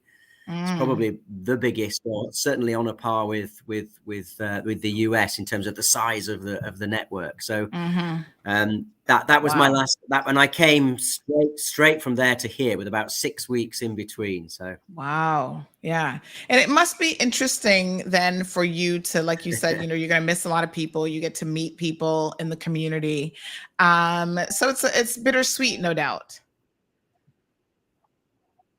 Yeah, it is. I mean, we feel we've been sort of welcomed so nicely in the community. We've really got out and about, and I think I've got into the sort of Caymanian community in a big way. Spending a lot of time with our seafarers, meeting so many seniors, going into their houses, delivering meals to them with Meals on Wheels across the districts in the sister islands as well. We met a wonderful lady, Miss I think it's Venus Smith, who was 99 in Cayman Brac, and is going to be 100 in April. And she was an incredible character, lovely lady, very sprightly, and gave me a big kiss on my cheek as I walked in. So she was a lovely lady. Yes, absolutely. And of course, I was just thinking when you talked about some of the seniors, someone like Miss Range in Northside, you celebrated her 100th birthday with her. So lots of amazing memories. And of course, we have people who are in the comment section already saying hello to you. So Buck Rizal says, good morning. And thank you, Governor Roper, for your sterling service to the people of the Cayman Islands. So folks, feel free to call in and say hello or goodbye to the governor, as the case may be. This is going to be, I think, his last sort of public appearance as it is in terms of radio here in the Cayman Islands. So Anthony is asking, where are you off to next? Oh, right. Okay. Well, we're going back to the UK. So we are going to be settling permanently back in the UK. I am leaving the Foreign Office after what is 39 years. Wow. And Liz is just very keen to be near family and back with her parents and back near our children. So that's the main priority is to really reconnect with family and get ourselves established at home and try and have everyone as near as possible. So that's my big focus, certainly for the next couple of months. Is this a bit of a retirement then? Is that what we're hearing? Well, I'm retired. I don't really like that word. I don't think I'm going to stop doing stuff, because I like to be busy and I like to do things, but I am leaving the Foreign Office. So you could say I'm retiring from the Foreign Office, but I will want to, from the UK, do other things, but also give back. I mean, here, one of the things that struck me is just how many people in our islands, and so many very decent, good people who just get involved and want to help others. And I see that. I've been very privileged from where I am, the job I do, to be able to see and meet so many people. And I'd like to do a bit of that in the UK as well. I'd like to be able to, my career, the Foreign Office has been very good to me. I'd like to be able to give back as well. So I certainly want to be looking at, how I can make a contribution in the voluntary sector and back in the UK. But we, Sandra, we will always have incredibly fond memories of Cayman. I mean, 4.5 years. It's 4 years and 5 months to the day on Wednesday. And we feel very appreciated. We've been sort of doing lots of events to say fair.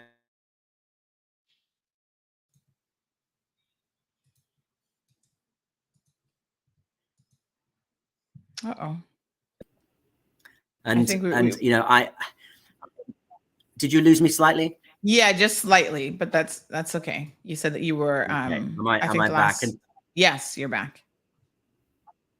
And then I think tomorrow, when I am in the office tomorrow, and I leave late afternoon. I think civil servants are sort of being asked to sort of come down, and hopefully I can shake hands with as many as possible as I leave the building for the last time. So that'll be sort of tomorrow afternoon. And then fly out on Wednesday evening. Yeah, end of an era, really, for us. Yes, absolutely. Well, let's talk a little bit about what you've accomplished during your tenure during the last 4 years. So Anthony says, personally, I think he's the best governor that we've ever had. Oh, that's very kind. Well, that's very nice. Thank you. Yes. And Cameron says, Yes.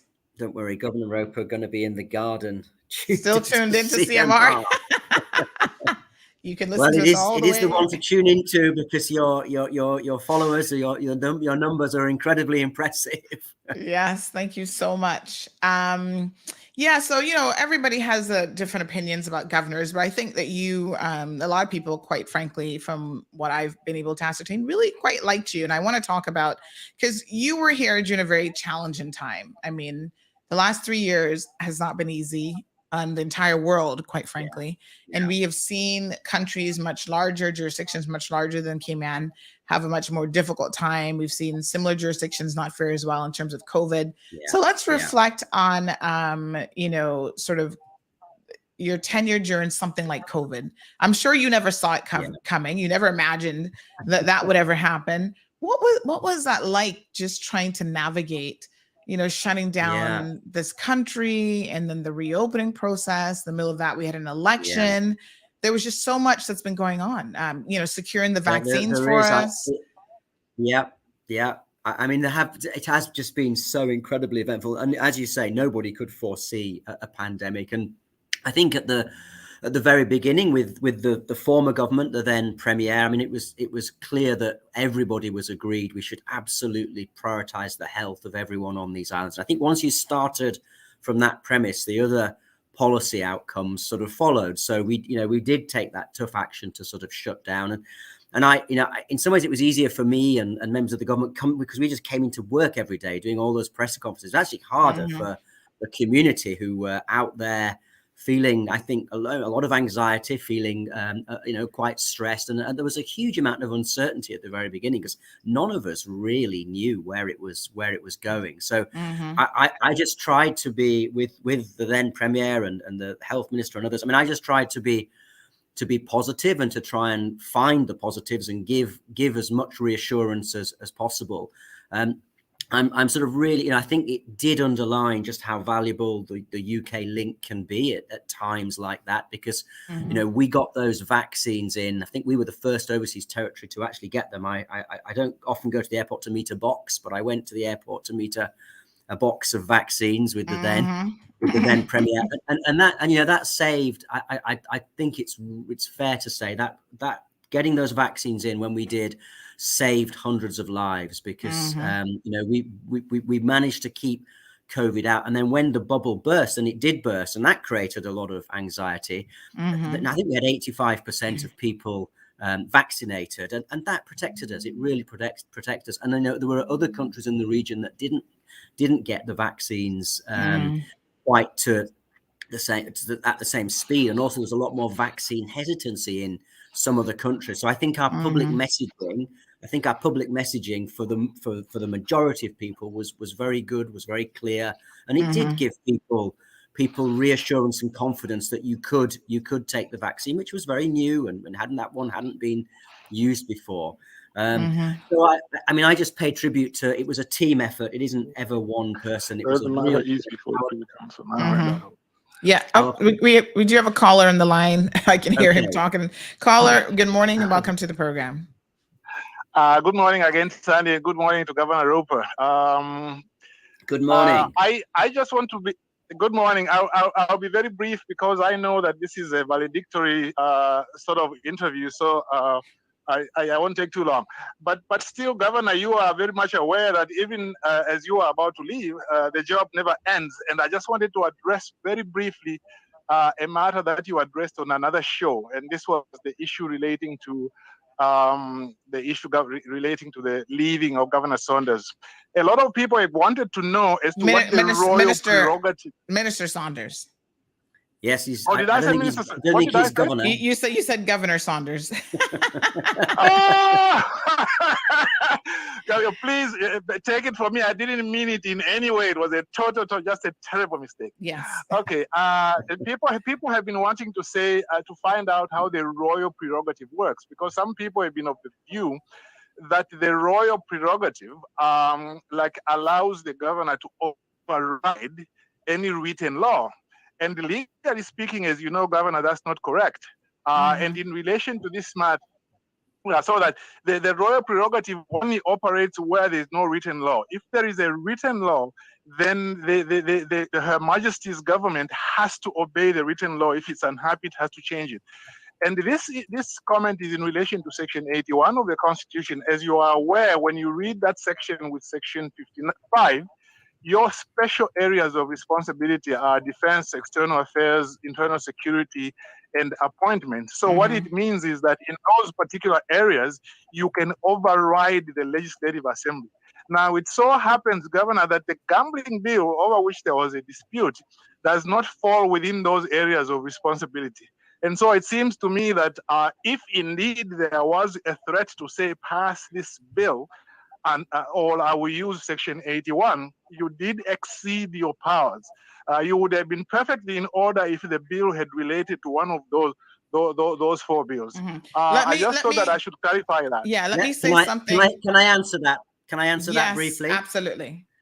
I mean, the first thing I would say is that I have, as governor, I have fully respected the Cayman Island government's right under our constitution to self-government, and I've been extremely respectful of that. And I think if you speak to anybody within government, they would confirm that, and that's the right thing to do, because Britain, as part of the relationship, wants our overseas territories to run their own affairs. The Premier is the leader of government. Yes. He, with his ministers, he runs Cayman.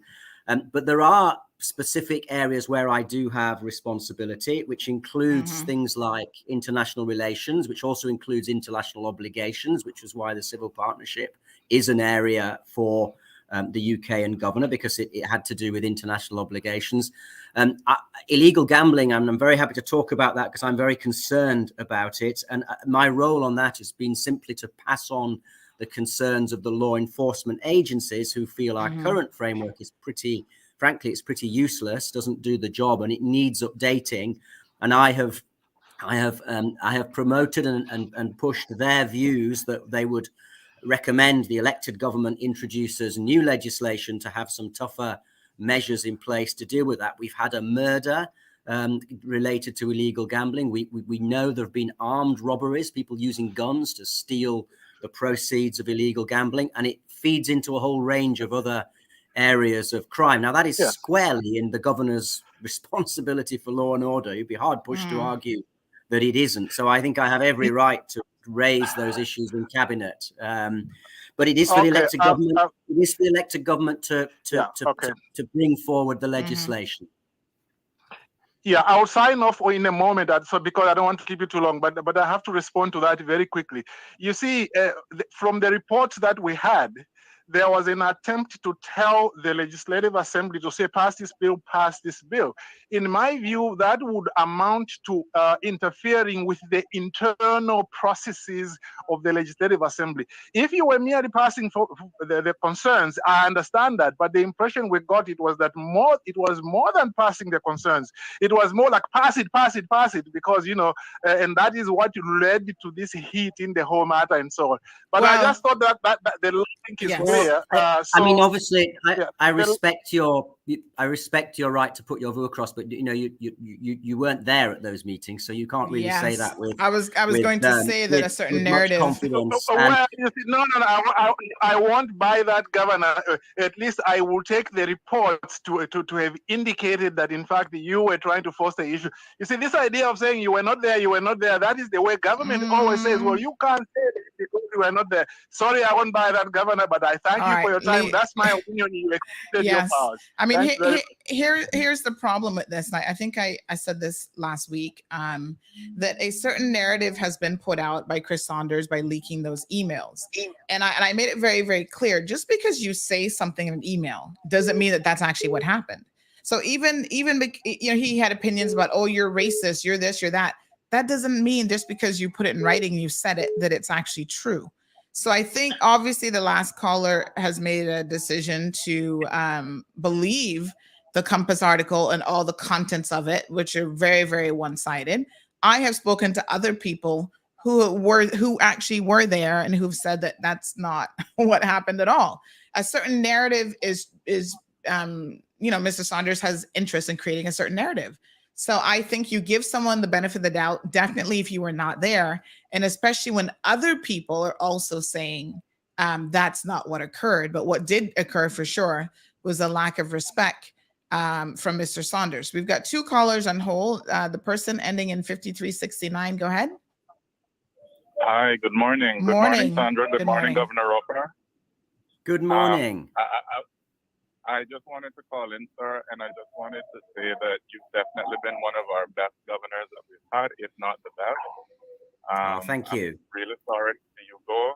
You will be missed. The other governor coming in has big shoes to fill, in my opinion. And I just wanted to wish you all the best, sir. God bless you. God bless your wife. God bless your family. And God bless all of your future endeavors, sir. Oh, well, thank you very much. I appreciate that. All right, we've got another call on the line. Go ahead, caller. Good morning. Good morning, Governor Roper. How are you? How is all? Hope all is well. Safe travels. Yeah. It was nice. Good morning. Good morning. Yes, very, very well. Thank you very much. Yes, just another last question. You couldn't fit me inside your suitcase and take me with you? If you can roll her in your suitcase and take her along. Oh, I see. Oh my goodness. Okay. Journey. Hope you have a wonderful time. Oh, thank you very much. So lots of well wishes. This person says, good morning, Governor Roper. Thank you for your service. You did an excellent job and will be missed. Also, thank you for your support of the LGBTQ community and any involvement you had in removing Chris Saunders from office. They're thanking you for that. He went out with a bang. You went out with a bang appearing on CMR. Good luck and God bless. Oh, thank you. So, I mean, just if I could I just make a quick comment on that? I mean, first of all, the leak of what was a cabinet discussion is a really serious matter. Actually, it's actually quite shocking, because if you can't have discussions within cabinet that are confidential, then it's going to undermine people's ability to say what they want to say and that means you're not going to have the best discussions and the right outcome. So it's first of all, the leaking of that was shocking. You then have to ask, well, who leaked it and why? And I think it was to deflect attention for what had gone on, because the exchanges I had with MP Saunders were actually in December and January, and we're now at the end of March, and it come this. Personally, it's obviously quite sad for me that this has sort of come out in public, because it's not particularly pleasant. But I've had so many people say to me, just ignore it, and people are embarrassed about it, and it doesn't deflect at all from the hugely positive sort of impressions I have. But I do, and goes back to the caller, I think it was Mr. Samamba, and what he was saying. I know, as governor, I have, as I said, I fully respected the self-government of the Cayman Islands, but I do have the right under the Constitution to raise issues in my areas of responsibility. And there was one on illegal gambling, which I felt it important to encourage and ask our lawmakers to pass the legislation. There was also an issue around anti-corruption legislation back in December, which was also, again, something that our law enforcement agencies and our Anti-Corruption Commission wanted to be passed. And there was an attempt made to slow it down, to simply challenge that, and I challenged it on the basis of the perceptions of how that could be perceived. And on illegal gambling, I simply made the point that people have said to me, and in our law enforcement agencies, but also in the community, that people involved in illegal gambling have contacts with some of our elected officials, or are known to some of our elected officials, and that information was available to me. I think I had a need to make that information known to everybody around the cabinet table, and that was all I did. Now, to go from that to making these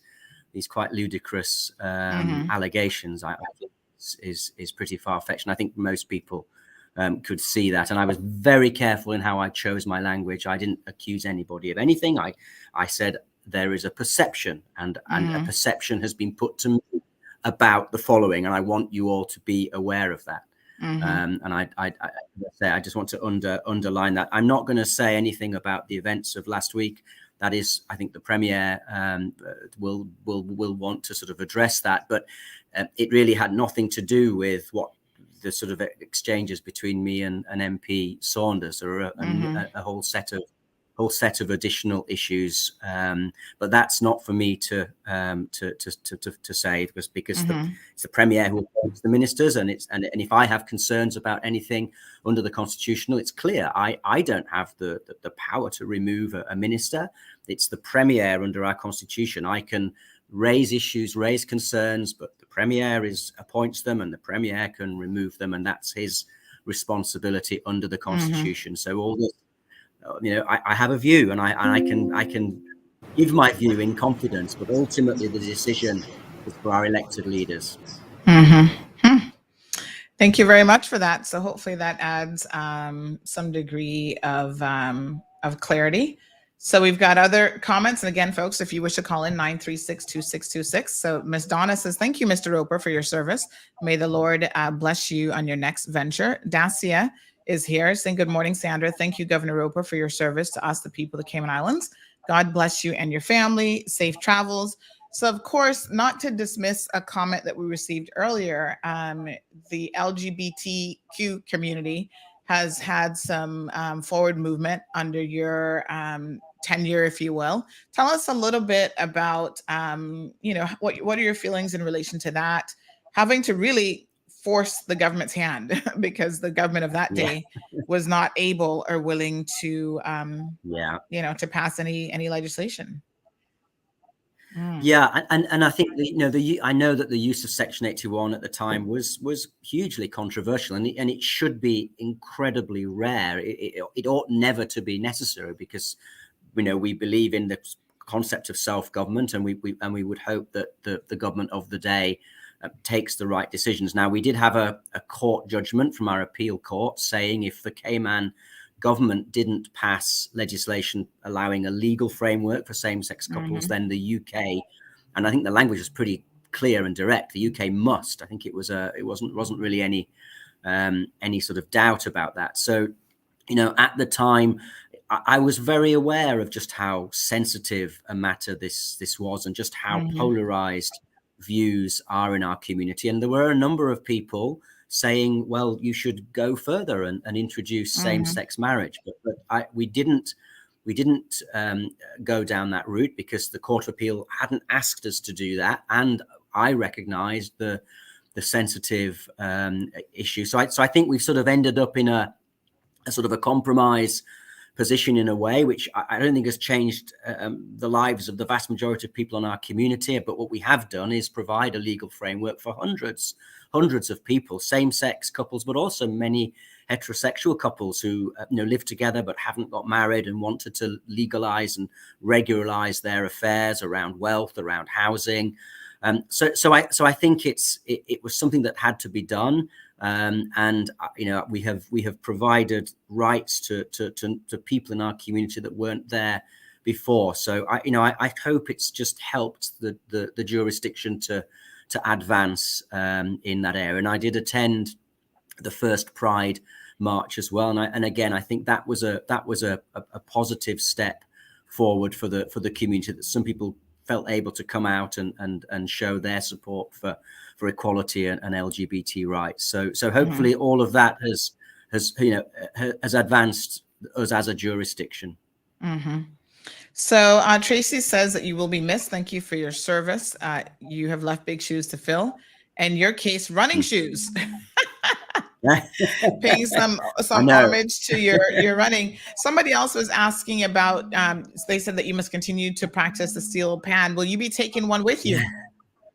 Well, I am. It's already gone because our heavy baggage has left. So I did the wonderful Earl Lapierre, who is a genius, because I've got no musical talent, but he managed to find something inside me. I only have 3.5 tunes, by the way. So don't hold your breath for the greatest hits. I don't think that'll be coming anytime soon. But I can play sort of Yellow Bird, Oh Christmas Tree, which is a little bit short. You can't play that all year round. And I've also got Chariots of Fire, which was the one I did on the beach during COVID, which most people still sort of remember. And I've got halfway through Stevie Wonder, I Just Called to Say I Love You, which I know is a very popular song in Cayman. But the pan is going back with me.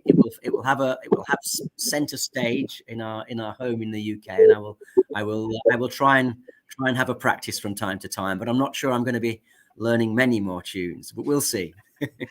All right, we do have a call on the line. Caller, good morning. Your question or comment? Yeah, Miss Sunday. Morning, Miss Sunday. Morning, Mr. Roper. Morning. Good morning, sir. Thank you for your service. Wish you a safe flight. Thank you. I have a question, and at the same time, it's more like a comment. But what is your opinion on the future of legalizing marijuana in the Cayman Islands? Okay, leave us with that question. All right. I am asking him. I'm talking to him, Miss Sandy. Yeah, but we're going to go ahead and allow him to answer the question. No, but we're trying not to. I mean, the governor is here with limited time, folks. So we're trying to. If you have a question or comment, state the question or comment, and then we'll give him an opportunity. But we're not doing a whole back and forth today because he will just tell us his opinion, then we'll move on.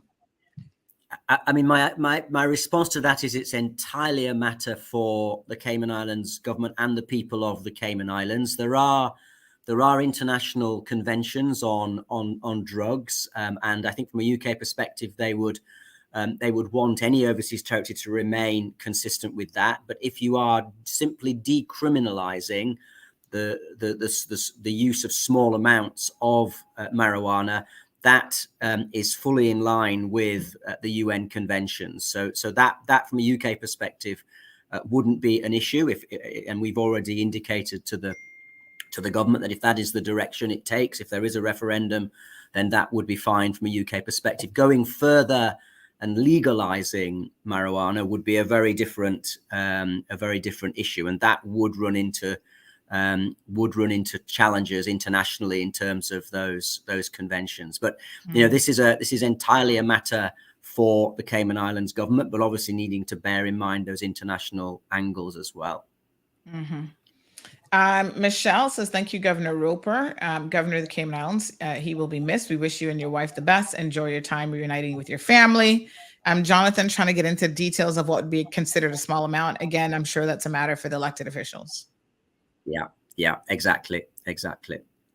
All right. Jackie says, thank you so much. I will never forget you and the government during COVID. You guys were fantastic.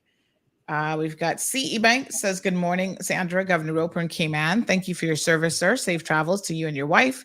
Enjoy your retirement. We'll call it semi-retirement for now.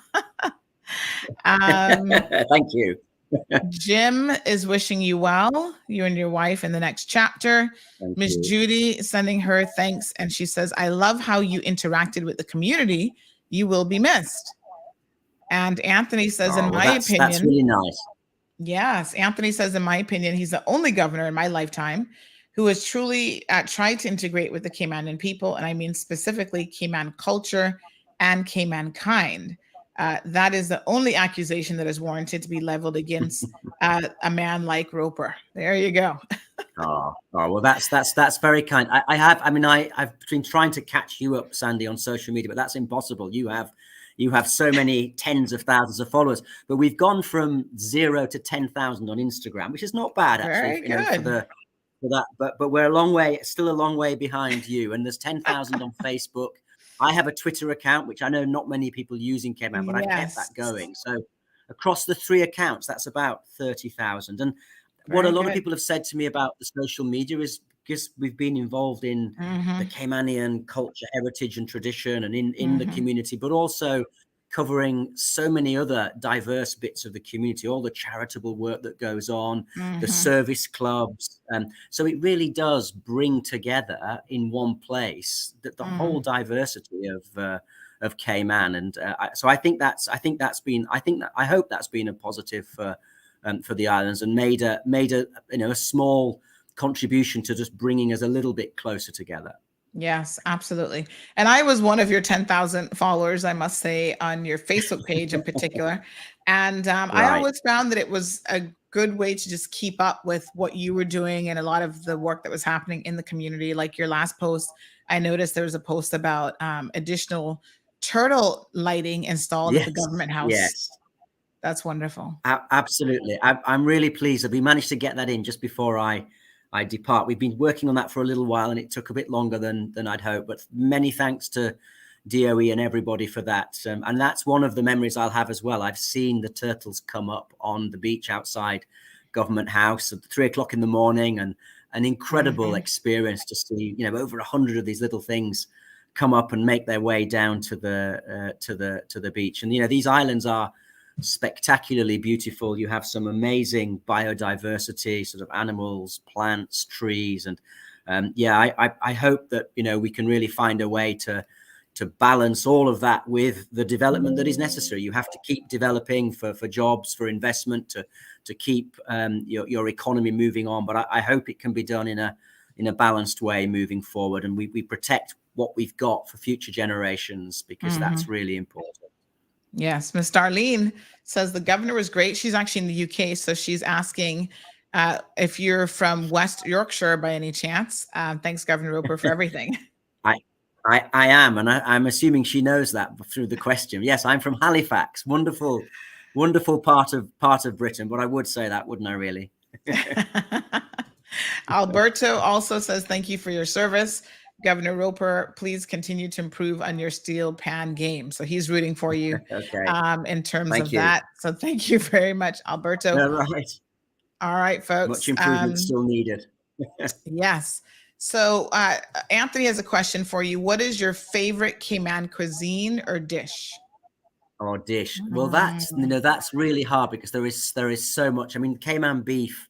Obviously, I've eaten a lot of that, and I love that. I've also, I like turtle as well. I've eaten the turtle meat, but not perhaps everything, but the turtle meat. I've been given so many heavy cakes, cassava cake, sorrel. I actually quite like sorrel.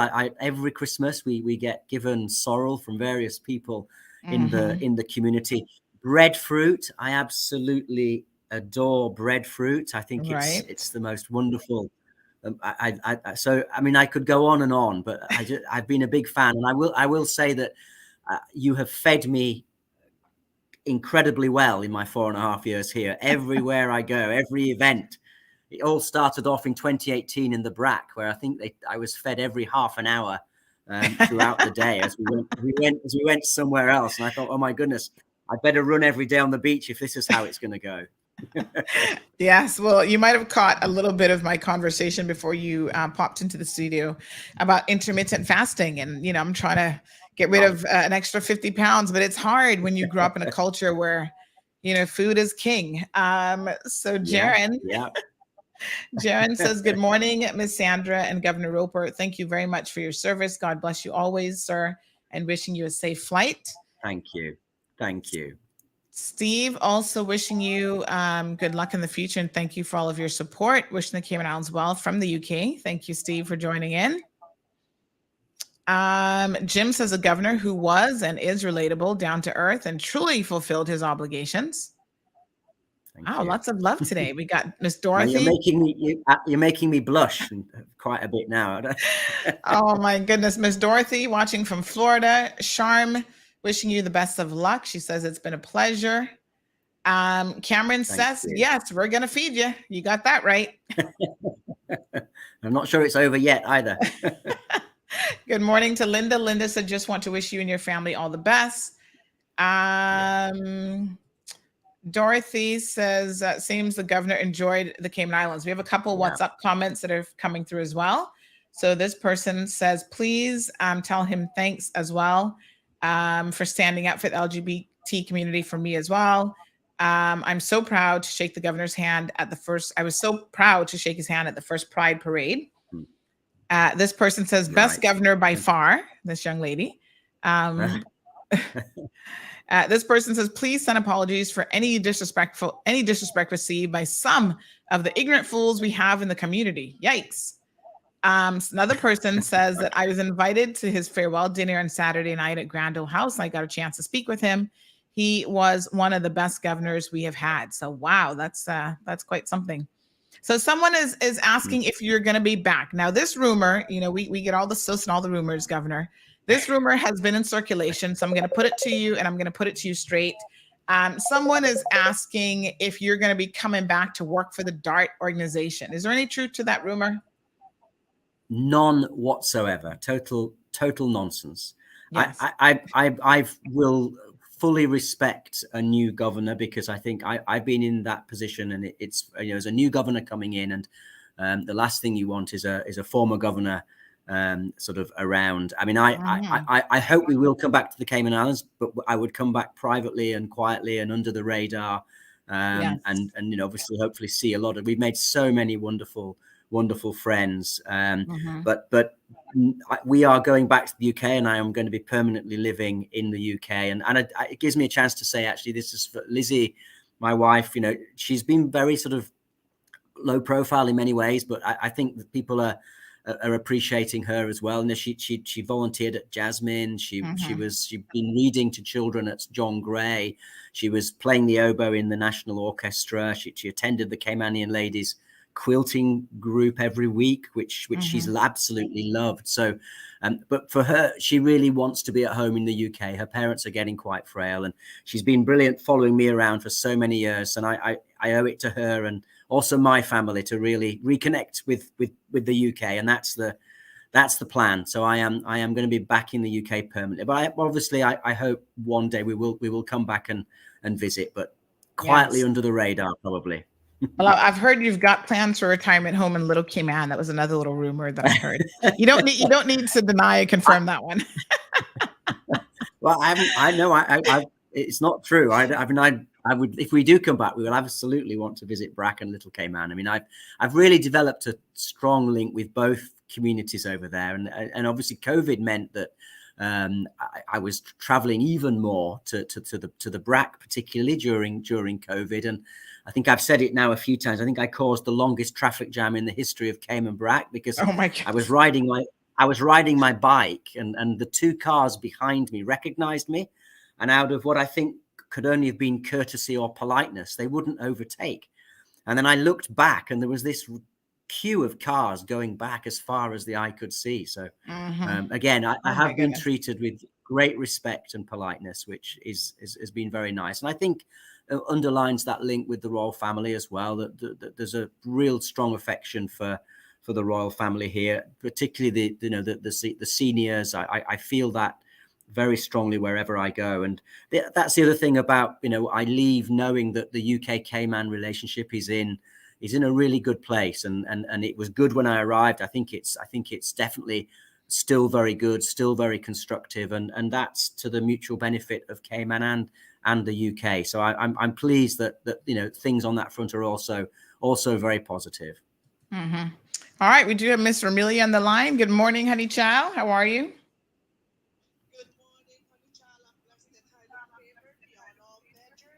Mm-hmm. Okay, you're coming in loud and clear. Question or comment?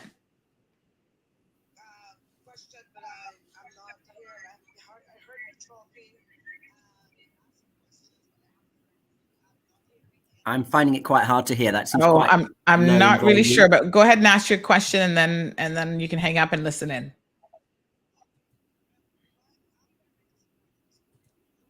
Mm-hmm.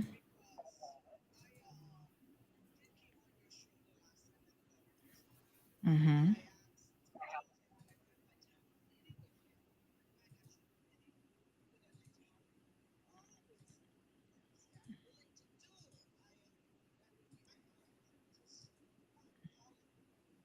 Okay, not a problem. That Mm-hmm. said day, I met the governor in the government building. I said, Lord, look at how God is so good. I spoke to you this morning on phone, and here I am meeting you in person now. Mm-hmm.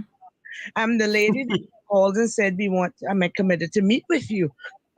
Oh, that's right. Okay. Just call my office and I'll have my office and book an appointment. Okay, not a problem. I turned around a few days and called the office to book the appointment. And his secretary told me that, oh, the governor's not going to meet with you at this time. Mm-hmm. Excuse me? The governor is not going to meet with you at this time. Okay. I hung up and I called back. Mom, did he say why? No. He just said he's not going to meet with you at this time. That was so disappointing. Mm-hmm. That was above and beyond disappointing, and it made me felt like the issues of what has been happening in our communities, that the commissioner and his officers have been turning a blind eye to. It's like he was okay with it, and I was really disappointed and hurt to know. I think there's a real misunderstanding. There's a misunderstanding here. Okay, just hold on. Okay, Ramelia, he's going to respond to you, but let's hang up because I think he may not actually be hearing you. I know Chuck was saying that he's not hearing as well. So, okay, well, let's hang up and he'll respond to you. So, Governor, I'm assuming you know who this is in relation to. Is it Miss Ramelia? Yes. Well, yes, I do.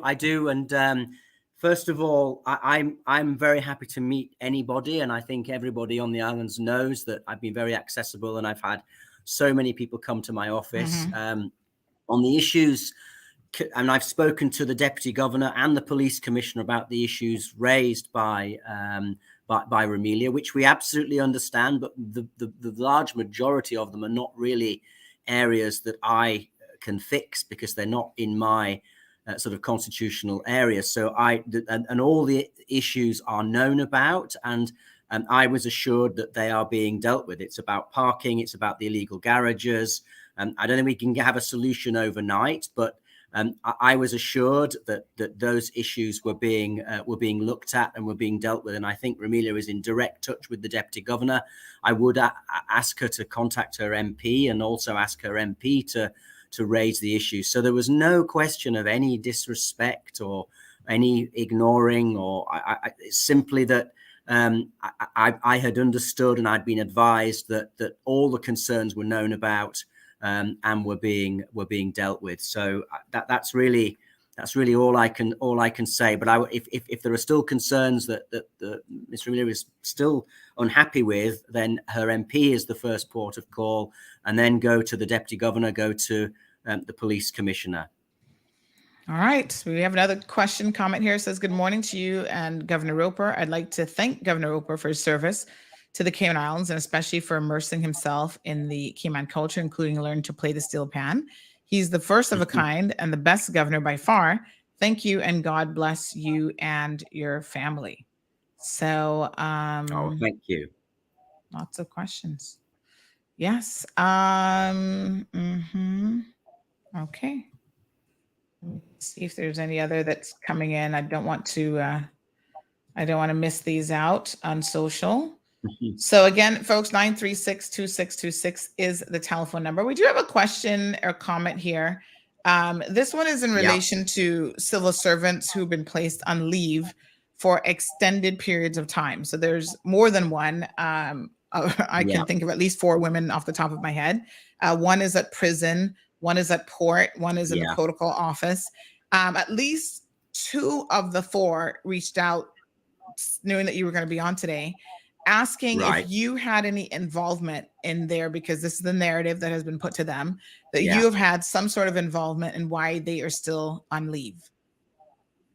I mean, that isn't the case. I mean, I made the point earlier that, I fully respected Cayman's sort of responsibility for self-government. And under our constitution, it is the deputy governor who is the head of the civil service. And the deputy governor is responsible for the day-to-day running of the civil service. Now, he reports to me, and we discuss the broad lines and the strategy of what's going on. But it is the deputy governor who gets involved, who leads on that. And I don't really get involved in the individual cases of specific civil servants. I'm aware, and I might give a view, but in terms of those that are on long-term leave, that is something that our deputy governor and his sort of senior team lead on. And I would just say I've worked really closely with the deputy governor for the last 4.5 years. He's given me outstanding support, first of all, and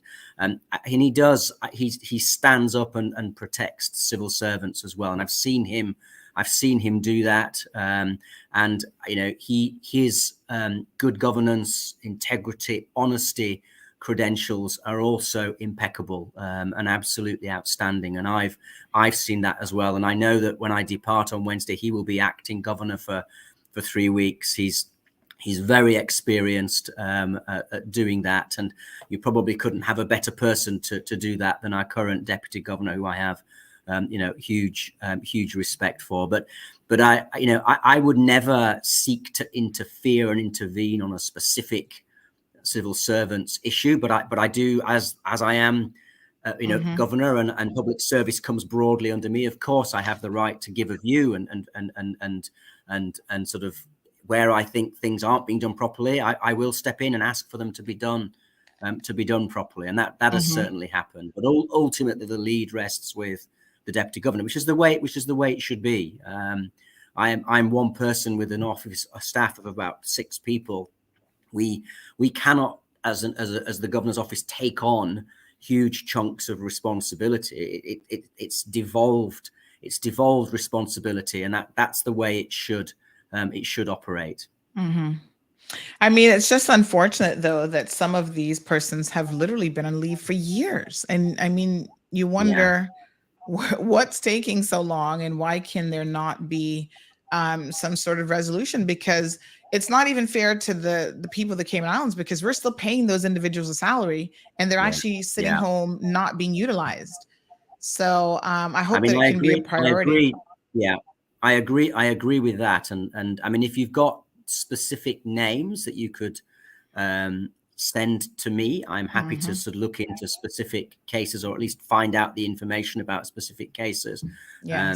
Often there are challenges, particularly if it's involving disciplinary cases or court cases, and sometimes that explains why it takes such a long time. But if there are specific names, then, and I've only got 2 days left, but I can certainly myself I'll or my send them team. through by this afternoon. My team, do that. I would be Yes. interested to see it.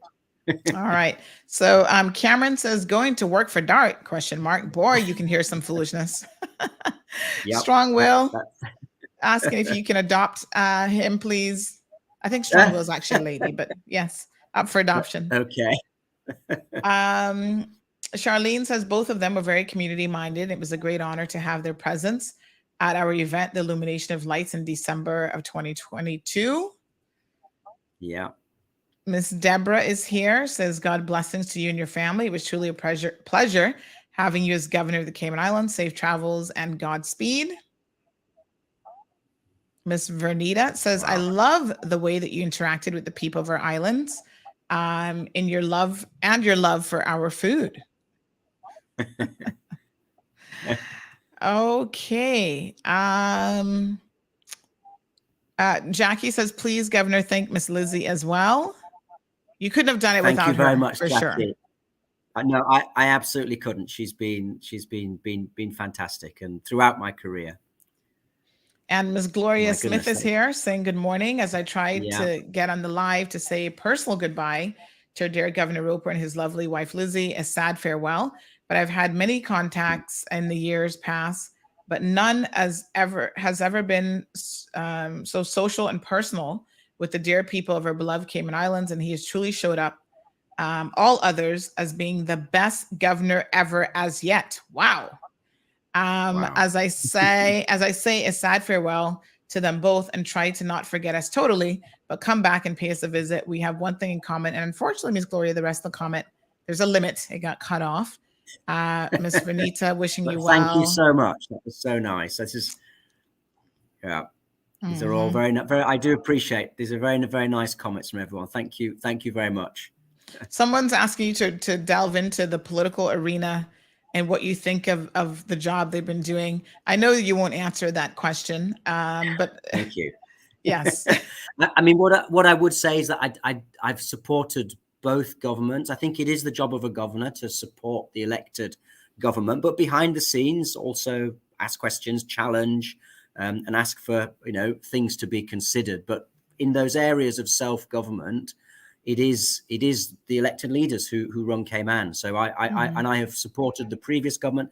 I've supported this government. I've certainly supported the Premier, and where we can help as the UK and get some technical assistance in areas where that can help the jurisdiction. So, for example, the climate change risk assessment, which we proposed under the former government, took a little bit of time to get going. This Premier grabbed it with open arms, and I know he's got those 2 UK NGOs and the report on the risks, and he's going to produce a climate change policy, the first one for about sort of 10 years, which I think is really important for the island. So that's an example of where we can help and get some technical assistance. And that's where the relationship works best, where the government is in control, is responsible. But if there's a little bit of technical assistance or some expertise or a secondee that we can leverage and bring in to support Cayman, then that's the way the relationship should really work. It's not about a governor trying to sort of take over or trying to direct. That's not how I've tried to do this role, because I don't think that's not how our constitution is set up to operate. All right, we've got Tisha saying His Excellency the Governor has served our people, our islands well, and we'll clearly dearly miss him. And we pray for the next governor will be as revered. So Ms. Amelia, not too happy. She says, intervening in the partnership bill shouldn't have been your call either. Our MPs voted no, and you slapped our Caymanians in the face, disrespected her spiritual beliefs.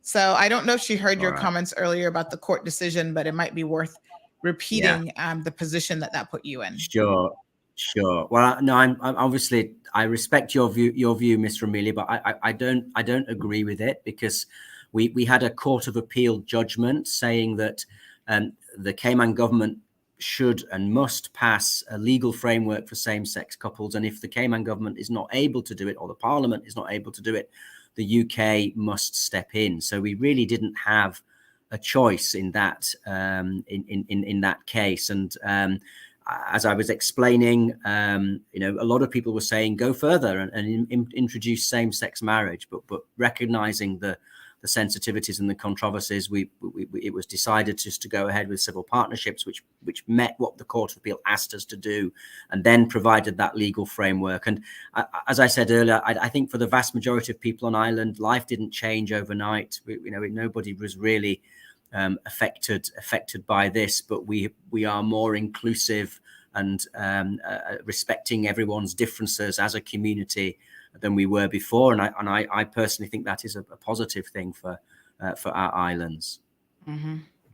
All right, Shanika says, farewell, Governor. I must say that when my daughter and I were stuck in Jamaica during COVID with no flights entering the country, I somehow reached out to the governor on Facebook, and surprisingly, I got a response and thought he was not able to assist as it wasn't in his portfolio.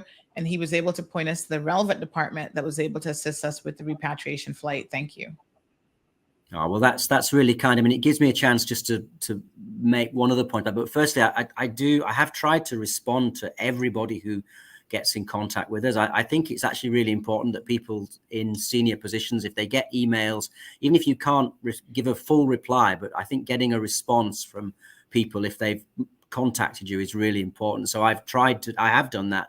And I did it through COVID as well. I got so many emails. Some of them were at the time quite critical, quite negative. A lot of people had very strong views about COVID, but I understood as well that people were very anxious and stressed. But I did reply to everyone who got in touch with me.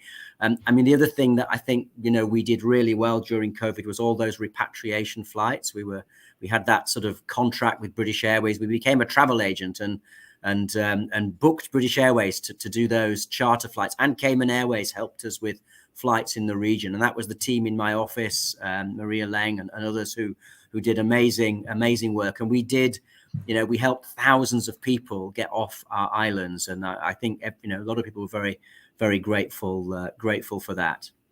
Mm-hmm. Very good. So RD Limited says, thanks to the governor who has done a fantastic job. I appreciate his attempt to deal with the organized crime issue surrounding illegal gambling. Ingrid also wishing you farewell. There's a comment here from Anne. Again, she's convinced that you've had some interference in the deputy position at the prison. I think she's actually referring to Aduka Caesar. So she's saying, I don't know, I'm assuming Anne is a female, yes. Says, you know that you intervened in this issue relating to the Black deputy director of prisons, and when she will get her job back once you leave. Well, I'm not going to comment on air on a specific individual, but I am aware of that situation. I'm very happy to be. I'm fully aware of that situation, and I do understand the context and the situation behind it, and there is a lot behind it. But I can't really comment on specific issues like that on air. Not fair. It's not fair to individuals concerned. Yeah. But the general sentiment that you're interfering with any of the civil servants, you would say, is not correct.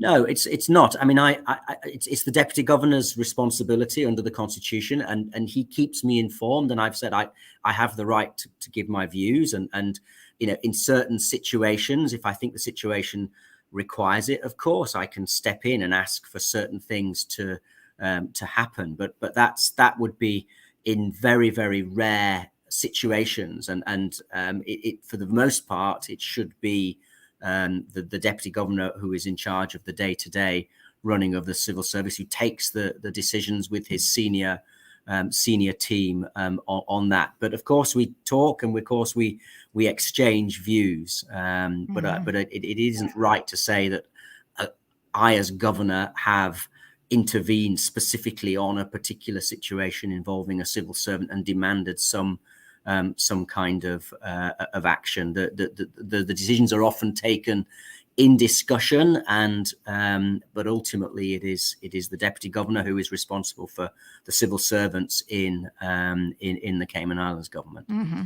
Well, somebody says France is passing the buck. Ramelia is an idiot. No, behave. No name calling, folks. I'll need that. Hold on. No, that's not the button I'm looking for. I need the oh gosh, the sense. There we go. Okay, was that a deliberate beat? Yes. I needed that. I needed that a week before last. I didn't have it ready. And they said, Mr. Amelia, you're not speaking for all Caymanians. Please keep your religion out of it. Woo, honey chill. It's moments like this that make her show so lovable and interesting all at the same time. Miss Laura says farewell. I pray God bless you and your family. So yes, some of y'all getting a little bit in your feelings. We want you to calm down. So let's talk about a few other things, Governor, that you were able to accomplish whilst you've been here, including the regiment. So, what are your thoughts on the regiment? They've come a long way for sure. Simon has now stepped down as he was sort of acting, I think, regiment chief. I don't know what the official title was, but yes, he was commanding officer. Yes. Yeah, I think the regiment has come a long way. And again, to set this up from scratch in a pandemic was a real achievement for the jurisdiction. And we had the training teams coming in from the UK, but we've got almost 100 part-time reservists who are there if the islands are now affected by a severe sort of weather event, and they're there with an additional skill set that we didn't have before. So I think again, I hope it's just helped us advance as a jurisdiction, and that they're there as part of a wider sort of humanitarian and disaster relief effort for the future. I know there were some noises at the beginning, why are we setting up a regiment? We don't need an army. I mean, but I think that's really settled down. And I think people saw during the tropical storms just how valuable they could be. I mean, they can desalinate seawater. They can set up self-contained kitchens and feed hundreds of people. I mean, you've been, Sandra, to their camps, and it's really quite impressive, isn't it? What they can do. So I we probably we don't want to sort of see them really having to do all of this in the future. But I'm proud that we set them up. I think the people in the regiment are very proud to support their community.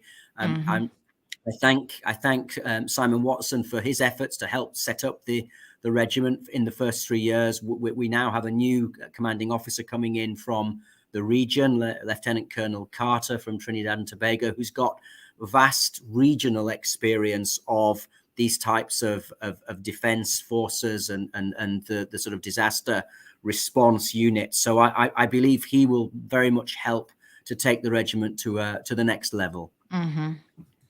Very good. All right. And of course, the environment being, critical, just the concept of sustainability, the part that we're playing, even as a small island nation, in the bigger global picture, if we could talk a little bit about that as well, for the benefit of everyone listening. I mean, I think it is a hugely important topic. And I think, I've been struck talking to a lot of our young people who really feel very, very passionate about this. And it is for them really that we need to take action, because we need to protect what we have for future generations. And I think the world is at a really critical point at the moment. There's a lot of talk about whether we can meet this target of 1.5 degrees to stop the planet sort of warming to such a degree that it would start impacting directly on the lives of many people around the world. And we need internationally to do a lot more. Cayman, obviously, we're quite small, so we can't have much of an impact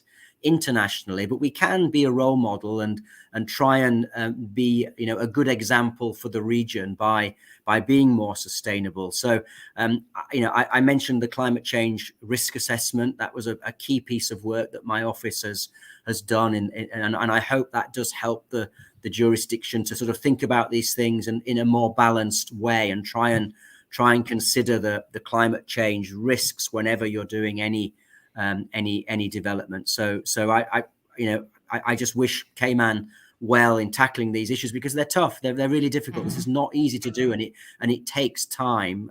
But I wish Cayman well in this area. Right. Now, you're leaving. Obviously, a new governor is on the way. I believe our second female governor. We've only had one prior to this. Any advice? What have you told her to expect? Yeah. Yes, that you can share with us. I'm sure there's lots that you can't share. I've had a lot of That I can share. I have had a lot of discussions with her. I know her very well. She's a diplomat like me, and I've met her in my diplomatic career before she was appointed as governor. So we've been talking quite a lot, and she's already had a discussion with the premier. She's had a discussion with the deputy governor. She's met Dr. Tasha in London. She's doing all her sort of briefing calls, and yeah, I mean, I've simply sought to pass on what I know about Cayman and try and give her some sort of tips that have helped me in terms of doing the role. But I've emphasized again just how important it is to respect that point about self-government of the territories is very much the government's responsibility, and just trying to ensure that there's full understanding of what the role is and what the role isn't, and some of the personal qualities, the sort of the tact and the judgment, and it does take time. You need time to really understand a place, and you can't come in and think answers to things which it just takes a long time to really understand. So she'll have to rely on the advice of a lot of very good people around her. She'll have the deputy governor, she'll have Christine Rowlands in my office and the team here, the attorney general, the cabinet secretary. There'll be a lot of people who can sort of give you advice when you first arrive. And then just, I know she feels like I do about the importance of being accessible and getting out into the community. And that has helped me hugely to really understand Cayman. I think if you do go out and like with the seafarers, I've got to know our wonderful seafarers really well, and they invite me to their annual general meetings. I was there last Tuesday for a final annual general meeting, and when you listen to them and hear their stories, and you do get a really strong sense of that strong culture, the heritage, the tradition, and where Cayman came from. And that, the strength and the resourcefulness that the former generations had is one of the reasons Cayman is so successful today. And I think unless you're out there talking to people, you can't get a sense for that. So that's one of the key points I've been emphasizing you get out and about for a purpose. It's obviously part of supporting the community, but it's also to learn, to listen, and to try to understand, which then enables you, I believe, to do the job in a more sort of tactful and appropriate way.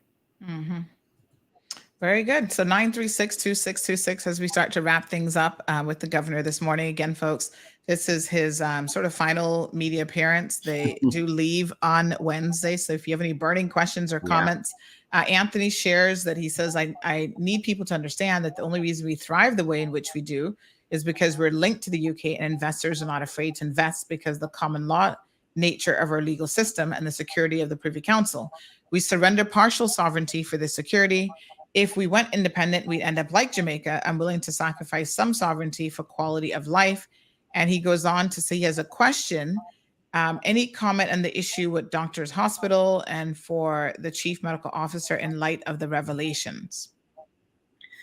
I mean, that is a frustrating sort of issue for me. I mean, I sometimes, and I've said this to the deputy governor and others as well, and sometimes you can't say much in public for legal reasons, because if you say something, then that can be used in the courts. But sometimes I think, and I'm not going to say this in relation specifically to Doctors Hospital. I make this, Doctors Express. Must make sure I get Doctors Express. I say this as a general comment about governments and the civil service. Sometimes we make mistakes. In fact, we make a lot of mistakes. And sometimes if you make a mistake, just stand up and say sorry. Look, we're really sorry. We got this wrong. And there isn't a conspiracy. There isn't often criminal activity or criminal intention. It's just a cock up. We just make a mistake.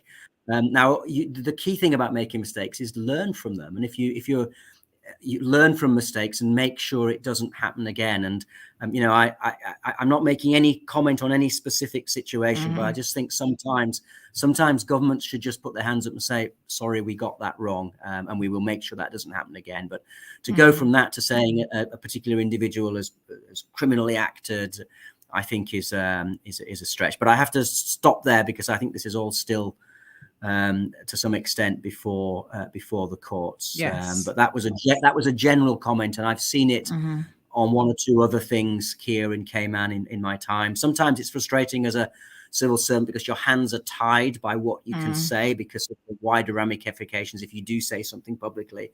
I think on the culture, that thing about mistakes is, and that is something that I've spoken with the Deputy Governor about a lot. We have a little bit of a blame culture where people are terrified of making the mistake, and we need to shift that a bit. So actually, we're all human. It is okay to make a mistake, and if people feel more comfortable, if it's an honest mistake, but they learn from it and it doesn't happen again, we get better as an organization. But if everyone is fearful of making mistakes, then you don't learn. You don't do the hard learning. That's an area where I think as a civil service, we certainly could make further progress. And as that's a very pertinent comment that's just been made. You know, to admit a mistake. I think sometimes we should just admit we got it wrong. We find it hard to do that. Yes, John Gray High School teacher and head of the Boys to Men initiative, Pastor Christopher Murray says, admit to mistake is a sign of great humility, which is absolutely true. And, we also live in a very small community. So I completely understand how, whether it's the police or the DPP's office or somebody in immigration, when they make certain decisions, it has an immediate impact on the lives of individuals and even companies. And, a lot of people, the first thing they're going to do for sure in this day and age is lawyer up. So sometimes you can't really blame them, but, that's just the way of the world now as well. It is. Yeah. I mean, I've been around the rodeo a couple of times with the police and the DPP's office, and I kind of just take it all in stride now. Try not to let it stress me out. It is what it is. So, Pastor Murray, so good to see you. And please do remember, he's a brilliant man. Amazing. Yes, brilliant man. I'm so pleased that we were able to give him an award. I'm going to make a little donation to John Gray High School this week as well. I've got some audio equipment and stuff for their media club. But can I just say that what I experienced last week by way of the tour at John Gray was just amazing. I was just blown away. I was blown away that the young people participated in demonstrating the pride for their new school. They were involved in giving the tours and everything else. It was just really fantastic, and I enjoyed seeing you trying to drill in that last screw. But I was blown away as well, actually, and the Deputy Governor makes this point frequently that we have too many silent victories. We don't talk about all the good things that are happening at John Gray. Absolutely. And that tour was incredible, and they told us, for the children that come in age 11 who might have come from sort of challenging backgrounds or might have sort of specific sort of special needs, what they have to integrate those children, help them fully integrate into the school is brilliant. Inclusion unit. It's the best. It's the best in the Caribbean, and we don't know anything about it. I didn't know anything about that. Yep, absolutely. So I think he actually said that it was the only one of its kind in the Caribbean. That's right. That's right. That's amazing when you think about countries like Jamaica with a much larger population and all sorts of resources. But no, I think it is amazing, and I agree absolutely that they don't do enough. There's something missing in the communication arm of it all, where they really don't get to let the people know. And I spent an entire show last week just talking about John Gray because I was so impressed. Everything I thought was so fantastic, and I think the young people have an amazing environment. The atmosphere was amazing, wasn't it? Inspiring atmosphere, and you could see the children were invested in the school, which was brilliant. Yeah, absolutely. So Anthony saying, Miss Cayman, a little fun segment. Sorry, Miss Sandy, a little fun segment. But now that the entire situation is over, does the governor have any comments on the Miss Cayman fiasco? Not even in his capacity to govern, just generally as an outside observer. Wow. Okay. Well, I am still governor for 2 more days, so I have to be a little. I still have to be a bit careful. But I had when I first arrived, it took me a little while to really understand sort of Miss Cayman universe, and I did understand that it's very sort of popular in Cayman, and it does, I think, have a very positive impact on sort of empowerment and building confidence. But I'm not going to get into the sort of mechanics of who organizes which bit of it. I've met many of the wonderful sort of ladies who have been part of that, and there are some fabulous people, and I think it's important that we support them. But I'm not going to get into the politics of it. I'm being a diplomat, right? You're very diplomatic. I was just going to say, the diplomatic training that you have had must have been a master's in just being diplomatic. But we do have someone who sent in a question via email, which I don't often check email during the show, but I happen to have looked up. And this one says, "Good morning, Sandra. Hope all is well with your family. First, I want to thank you for all of your hard work when you were here. It is truly appreciated." I think this is to the governor. "Also, please thank your lovely wife for the dance that I had with her. Usually at those functions, you would get all of the attention.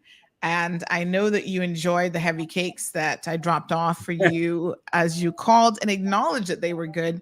Wishing you and your wife a safe passage back home. Hope that you are able to come back to visit us soon. God bless you and your family, Mr. Ivan Farrington." Beautiful. And Mr. Ivan, I actually need to call you. So I'm glad that you messaged, because that was a reminder. That was definitely a reminder for me to call as well. So I think that those are the email questions. Thank you. And people have been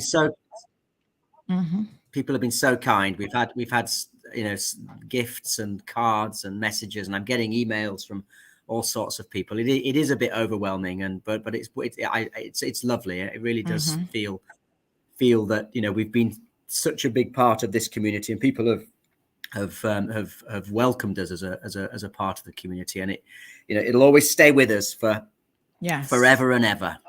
Well, I've got to make sure I get you a CMR mug today before you leave on Wednesday. So that you can... Thank you. We can certainly fit that into the suitcase. We can't fit much else in, but we could get a mug in. Yes, you can take that along with you and still sip on some Cayman tea by tuning in whenever you get a chance. Well, thank you. Thank you so much. It's my pleasure, and thank you for giving me the opportunity, and thank you for what you do as well, and giving people this forum to sort of have their views is really important. And I know you've got a huge following out there, and I know you personally help very, very many people as well in the community. So thank you for what you do for our islands as well. I appreciate that. Thank you so much. So I guess this is it. Good luck with everything. Wish you all the best. I'll drop off that mug for you at some point later on today. All right. But we thank you. Nobody's perfect. And I'm sure there've been challenges along the way, and a lot has been learned over the last 4 years. And I'm thankful that just in the last couple of years, we've been able to chat on several occasions, and hopefully you've gotten to see a different side of me and a different side of what CMR does in terms of the role that we play in the community. So that's just absolutely. No, I'm very pleased. I'm pleased about that as well. And I think I've been engaging more than not engaging. It was more challenging at the beginning, but we got there, and it's been very, very productive. So thank you. Yes, awesome. Well, thanks very much. And again, thanks for coming on the program. Thank you so much, and thank you to everyone who has sort of commented today. It's really, really overwhelming and touching, but I appreciate everyone taking the effort to do that. So thank you very much, everybody. I appreciate it. All right, folks, that's Governor Martin Roper saying his last farewell to us here on CMR. Thank you very much, sir. And there you go. A little bittersweet moment, but he's still got stuff that he's got to do. And folks, we'll see the next governor who's incoming in a couple of weeks. We'll give her a little bit of time to settle in. Of course, she better settle down, honey Jill. It's a rodeo out here in these streets. So, she's got to hit the ground running in her heels. And it is what it is, but we are all here for it. So thanks again for all the comments. Some very, very interesting, questions I think came up, and it is what it is. By and large, though, I think a lot of you expressed, how you felt about the governor, and most of it, I would say was extremely positive. So there you go. All right, folks, tomorrow's show, we do have the Honorable Premier Wayne Panton, who's going to be on tomorrow's program. So do tune in. It's so interesting because, of course, I know he's going to be talking about the latest situation in cabinet. And, you know, I feel like just like the governor, they try to be very, very diplomatic. Sometimes they feel like the least they say, the better. Like, just let's move on. But the truth of the matter is, you, the people, want more than that. You don't want a silent treatment. You want to know. And I've told you guys a lot. And I don't think that I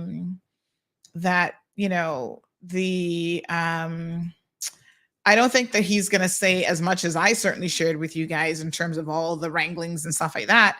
Because again, I think that the officials are more mindful of people's feelings, right? So I told you guys about complaints in different areas, potential victims who will file complaints, et cetera, et cetera. And those people, some of them are very, very fearful of repercussions. Funny enough, over the weekend, I ran into a civil servant that worked, and I'm not going to say too much because I don't want to identify who this individual is, but they worked with Minister Saunders, and I can tell you, the civil servants are not going to miss him. That alone should say plenty. And this person was like, he was incorrigible, rude, no manners, yelling and screaming at people all the time. And that was just his MO, amongst other things. The behavior that I've talked about with women in particular, which I must say that I'm really surprised at Mr. Saunders, at Chris, because I expected better of him, to be quite frank. I don't know. I really expected, Lord, I don't know how to put it, but I just expected him to, it's one thing to have these extracurricular affairs, extramarital affairs or whatever. And by and large, those things are between the persons involved. So the spouse, the other woman or man or whatever, however you're flexing your parts, right? We only talk about it in the context of public figures, really, because, most of them are pretending to be Christians and they want to put their value system on everybody else. And I say, hold on a second now. You can't talk about family values when you're out there pretty much destroying your own families and philandering all over the place. Although that is a personal choice, it shows the duplicitous nature of what you actually are and who you are. But I want to be very clear, because somebody was, I think, commingling the issues. For me, sexual harassment that's not an extramarital situation. That is somebody saying no, and you're pressuring them, you're coercing them, you're using pressure and your power. And that is a very, very serious indictment. And in some jurisdictions, there would be criminal charges flowing from that kind of behavior. And so there's a line to be drawn, because I had someone last week call me and they were like, well, Sandy, what about all these other people? Like, this person has got the Filipino helper pregnant, and this person got this one pregnant, and this person is known to, enjoy certain activities, and they did it with staff members and other civil servants. I'm like, yeah, I understand. I'm aware of all those stories. I'm aware of all those rumors, but I've never heard people say that those situations were sexual harassment. Maybe times have changed too. It's possible that back in the day, it was sexual harassment. People were like, listen, just leave me alone or whatever. But the level and the number of victims in this situation seems to set this quite separately apart from what might have happened before. So Andrew's asking, when is the next, the other governor's name? Oh, hold on one second. Let me tell you. It's a female governor, and her name is, let me see if I can pull this up for you.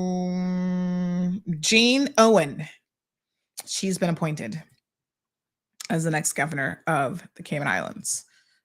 So she is coming. Let me show you what she looks like. Might as well get used to the face. So she's currently Her Majesty's ambassador and non-resident ambassador in Liechtenstein, and she's served in various capacities over the years, including a deputy CEO and chief operating officer for UK trade and investment, and consular for trade, finance, science, and climate change in New Delhi. Oh, that's interesting. I'm sure she'll fit right in then with a lot of the initiatives in terms of, climate change and sustainability and that sort of thing. So that'll be interesting. Very good. So this is what she looks like for those of you who are wondering. There she is. So she is, I guess, packing up and coming. And, I got a special birthday. I got my cousin I'm going to do a special birthday shout out to. Hello, Siobhan.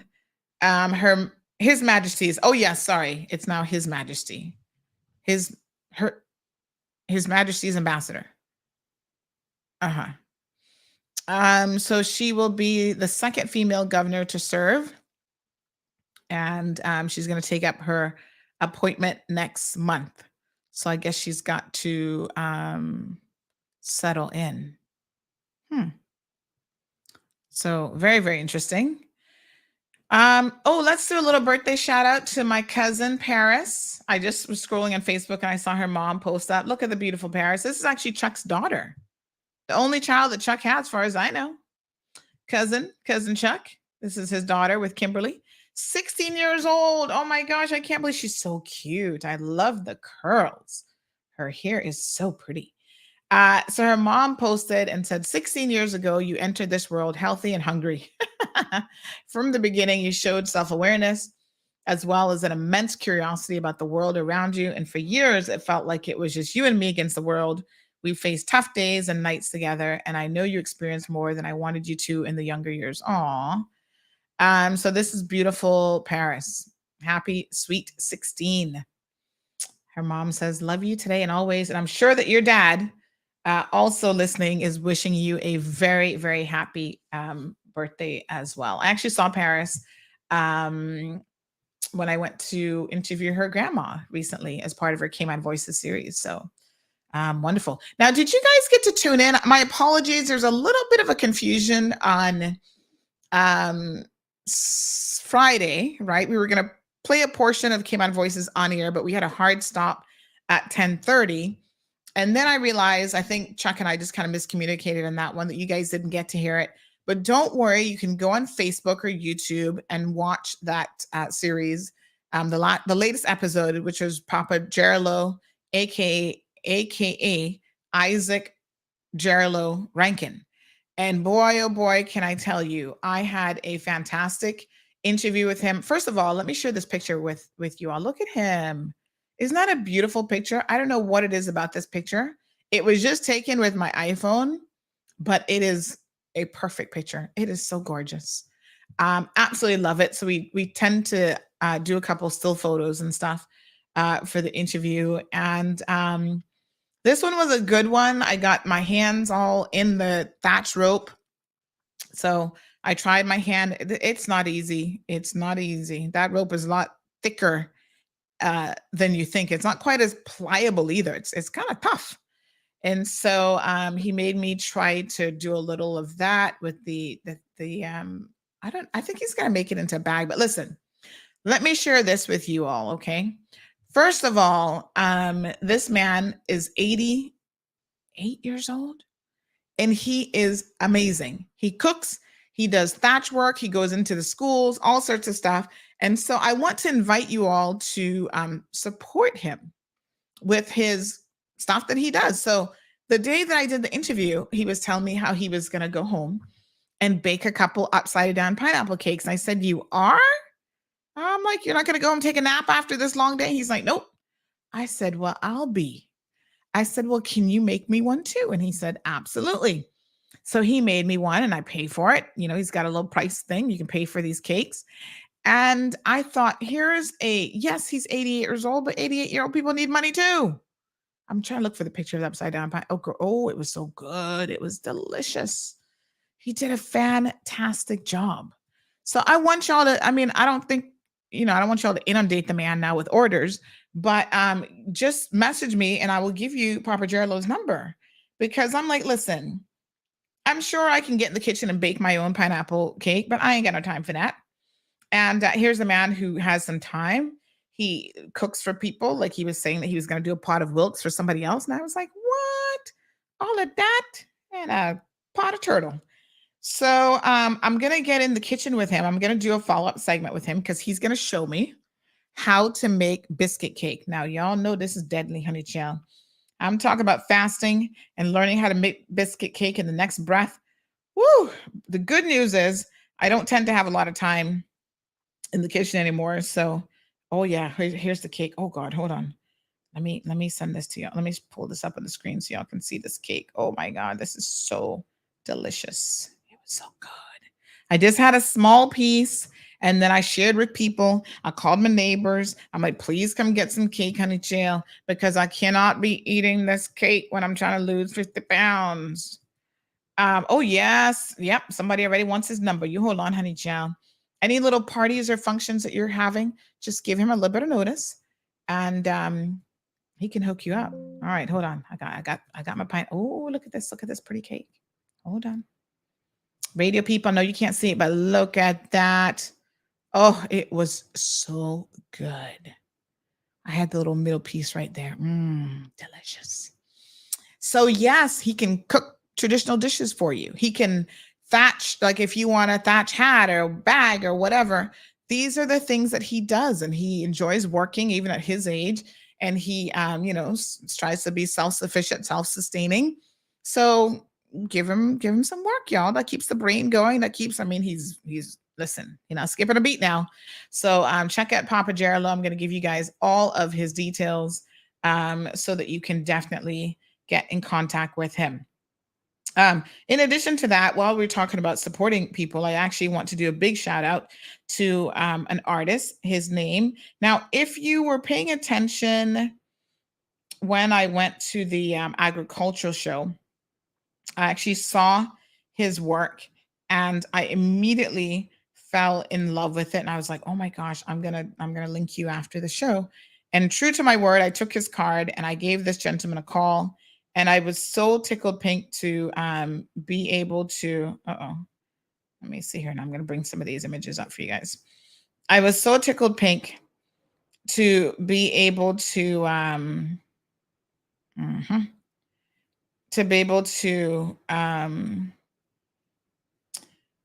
get in contact with him over the weekend to have a look at some of his amazing artwork. And I want to share it with you guys, because if you like local art, and I'm always curious about people, like, how did you become a painter? This guy by trade, like he was talking about, in his younger days, he played football and then he was getting some injuries. He, does air conditioning work. So I'm like, but you're I would have thought he was painting his entire life, because these pieces are so amazingly beautiful. And he said, well, he always had a gift for, like, when he was a kid, he was the kid who would draw in the lines. All the elementary kids like drawing out of the lines, and everybody's like, oh, okay, you're not going to be anything special. He was the one who would pencil in perfectly in the lines. And so I guess he had some natural talent, but he has honed in his talent over the years. And I'm going to show you guys this. And I was speaking to him. And I said, well, how do you decide? Do you take a picture and you work from a photo, or most of this he just does from his head, which I think is just like, whoa. So hold on one second now. Let me show you guys some of these. And I got to tell you which one is my favorite one. So he's got a couple pieces here. And then look at this one. So there's this one here. There's the lionfish. They're like different scenes. My husband really liked this one because this, for some reason, he claims reminds him of West Bay. He has an affinity for West Bay. Don't ask. I think it's because it's the first place that Marlon lived when he came to Cayman. But he really likes West Bay. So he's like, oh, this looks like this could be Barker's. I don't think that that's the scene that the artist saw. It was somewhere else on island. But, just absolutely beautiful. Look at the birds and the detail of the mangroves in this painting. He just sits down, look at the clouds, and he just paints these things. I think he is so talented. So look at all the poinsettia, different trees and stuff like this, right? He does like lots of nature scenes, underwater scenes and everything. Look at this Cayman Saw house, absolutely gorgeous. And there's this one here. Another, he hasn't quite finished this one yet. So he said that the over by the tree on the right, he's going to go back and put in the fence poles, because that's the initial fence pole bit. So he's got to finish that one up. But are these not gorgeous? Absolutely beautiful. So folks, support local artists, support local artisans. People are creative in different ways. Some people write books, some people do poetry, some people do amazing arts and crafts. We, after all, have a lot of amazing talent here. And I think that we should take advantage of that talent as much as possible. you know? So Miss Judy says, I loved that interview, Sandy. He's a talented man. Joelle says, are you related to the Guyanese critic? Guyanese? Me? I don't think so. Which Guyanese critic? I don't know who that is. But yes, Papa Jared Lowe, I was very, very impressed with him. Just, Caymanian to the soil, to the bone. And I loved, I tried my hand at a couple things. I don't mind getting my hands dirty. This wasn't dirty work, but you know what I mean? Get my hands in there. And I can tell you what, it takes a lot to be able to do thatch work. And then he has the complications of the interwovenness of the thatch. There's like different ones. And he says he likes the ones that are more complex. I was like, wow, you see, that's what keeps your brain so nice and young and going good. And why is the rest of us, getting forgetful before we're 50. So yes, he was absolutely amazing. This person says, dear Mr. Governor Roper, thank you so much for all that you've done for us here in Grand Cayman. Your kindness, respect, and expertise will always be much appreciated, and you will surely be missed. Much love, blessings, guidance, and protection to you and your dear family. Thank you all. And this is from Ms. Brenda R. Ebanks and family. And she says, thank you so much, Sam. Is there someone trying to call me on the show, honey child?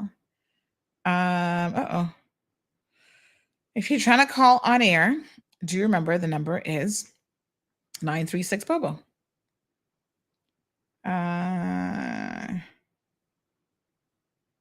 936. Oh my goodness, my apologies. That was a big yawn. 936 Bobo. So I went to bed kind of early-ish last night before midnight. And then I was up at 4:30 in the morning thinking to myself, why am I up? So if you got a message from me at 4:30 in the morning, that's because I was wide awake. And then I was just like, close your eyes, go back to sleep for another hour. All right. Siobhan says, talk about temptation. Oh yeah, that cake. Miss Debbie says, I've been best looking one that I've seen. Presentation is everything for the upside down cake. Yes, right? Nice and neat. And he packaged it and had it nicely foiled up and ready to go. I was like, oh, honey child, this is when I need a party to go to. So some beautiful artwork. Jude says, great news. I'm happy for you. Some people sells too. Says Charles. Some people sells art or the cake, but the artwork is beautiful. All right. So this person says this artwork this morning is really breathtaking and beautiful. But if you think those are beautiful, you need to check works of another local artist, Gillis Welcome. Oh, I've included his number. You won't be disappointed. Oh, okay. Wow. Well, we've got lots going on here in the Cayman Islands, folks. I want to remind you of a couple events coming up, including, I have to take off that day of the diet. Taste of Cayman is back with a vengeance. Oh my God, you guys, it's going to be bigger and better, I feel, than ever. I don't think we've had one since COVID. So this is it. This is the revival. And they're doing a fantastic job so far. So they're going to actually have an Easter flash sale for Taste of Cayman tickets from March the 27th, which is today, through April the 9th. So, you know the saying, the early bird gets the worm? This is your early bird warning. Go and get your tickets right away, folks, because then you're going to save money. So it's only for tickets that are purchased online or in person at the Taste Ticket pop-up booth, which is going to be on April the 2nd during the DMS Easter Fest event, right? So that's going to be at Field of Dreams from 10 a.m. until 2. So basically, listen to this discount. The adult general admission, $60, is on sale for $49. Adult VIP tickets are discounted from $225 to $200. And the flash sale is on adult tickets only. So, of course, you've got different pricing for children and stuff like that. So please go get your flash tickets pronto. You do not want to miss out this event. It's going to be amazing. We're going to be playing a lot of reminders and stuff here on the platform so that you're ready for Taste of Cayman. Good morning, caller. Welcome to the program. So don't forget, we're live right up until 10:30, folks. So if you call the number, I'm going to be answering it live. Remember, if I call you even, from 7:30 to 10:30. If Sandy calls you Monday to Friday from 7:30 to 10:30, that means we're live on radio. Okay. Get your taste buds ready because Taste of Cayman is back. Join us May 13th at Festival Green, Camana Bay. Eat, drink, and dance the night away. Taste of Cayman offers the very best of Cayman's food and drink scene with plenty of music to keep the party going. Get your festival tickets online today at tasteofcayman.org or call 623-6700. Brought to you by the Cayman Islands Tourism Association and sponsored by AI Rentals, Camana Bay, DMS Broadcasting, and numerous valued partners. Ocean Ridge Heights offers an amazing opportunity to own a piece of land in idyllic Cayman Brac, right on the bluff, starting from $80,000. Located in a quiet residential area with high elevation, these lots are ideal for a future home or investment property and are sure to go fast. Cayman Brac offers a laid-back lifestyle, amazing pristine diving, limestone caves, diverse flora, along with amazing wildlife. Inquire about the owner financing options so that you can secure your piece of paradise today. With only a few lots remaining, these are sure to go before you know it. Contact Crichton Properties today on 345-949-5250 or info@crichtonproperties.com. Honey, you remember to bring your lunch, right? Oh, come on. You know I wouldn't. Seriously? Popeyes? Popeyes.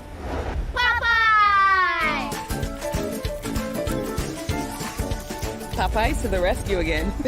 Mommy, I prefer this to your chicken anyway. Oh, no, you didn't. Cayman doesn't just like that chicken. We love that chicken from Popeyes.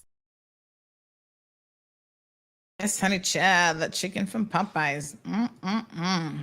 Siobhan, don't worry. Taste of Cayman is on a Saturday, so we will be there live streaming the event. I won't be at traditional work. There'll be no show that day, but I can tell you what, I will also not be fasting that day. Okay, I'm going to have to arrange for that to be an off day with fasting.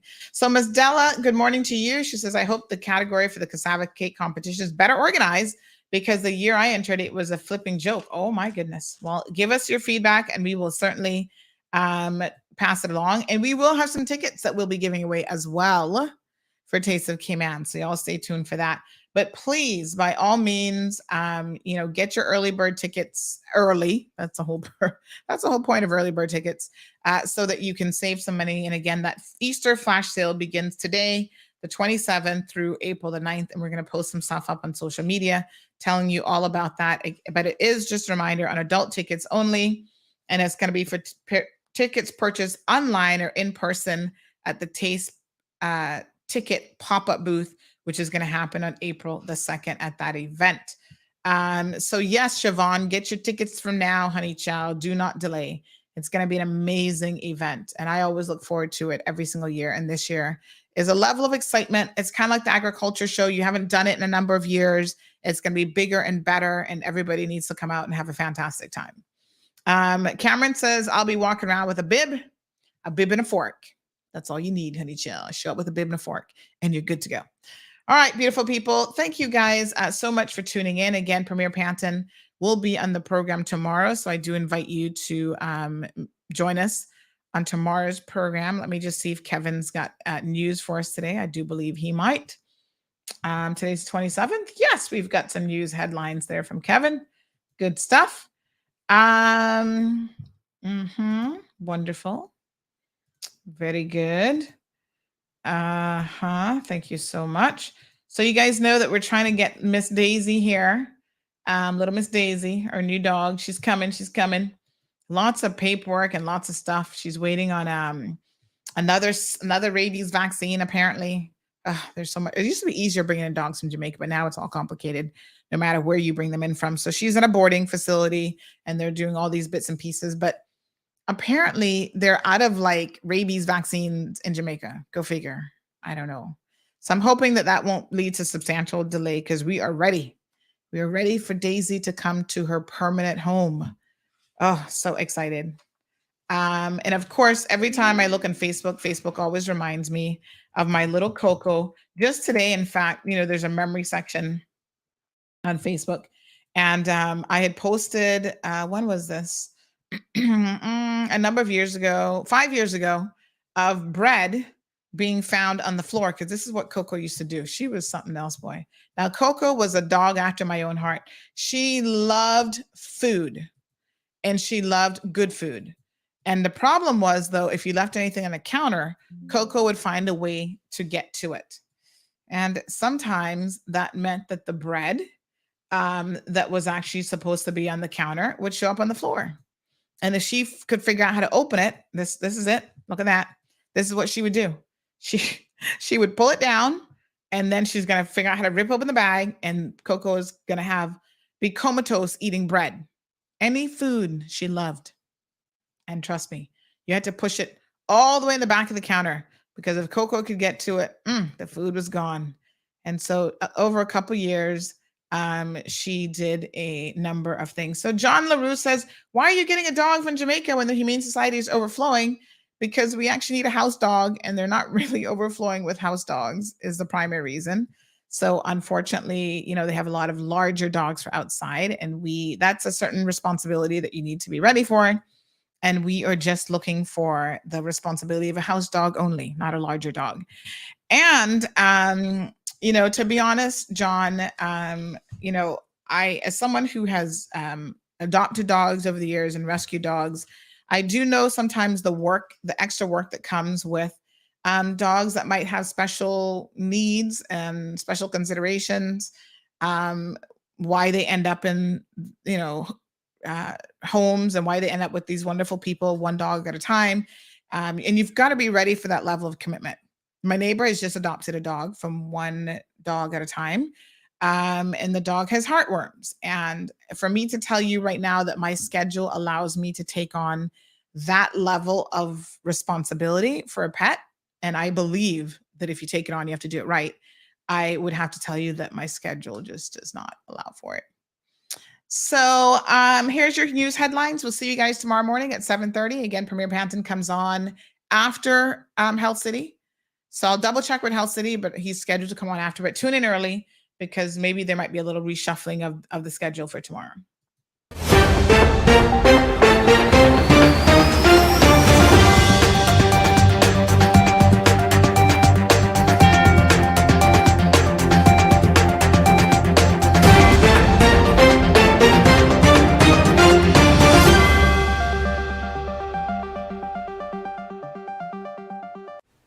Hello, I'm Kevin Watler, and this is your CMR Daily Buzz. Here's a summary of some of Cayman's latest headlines.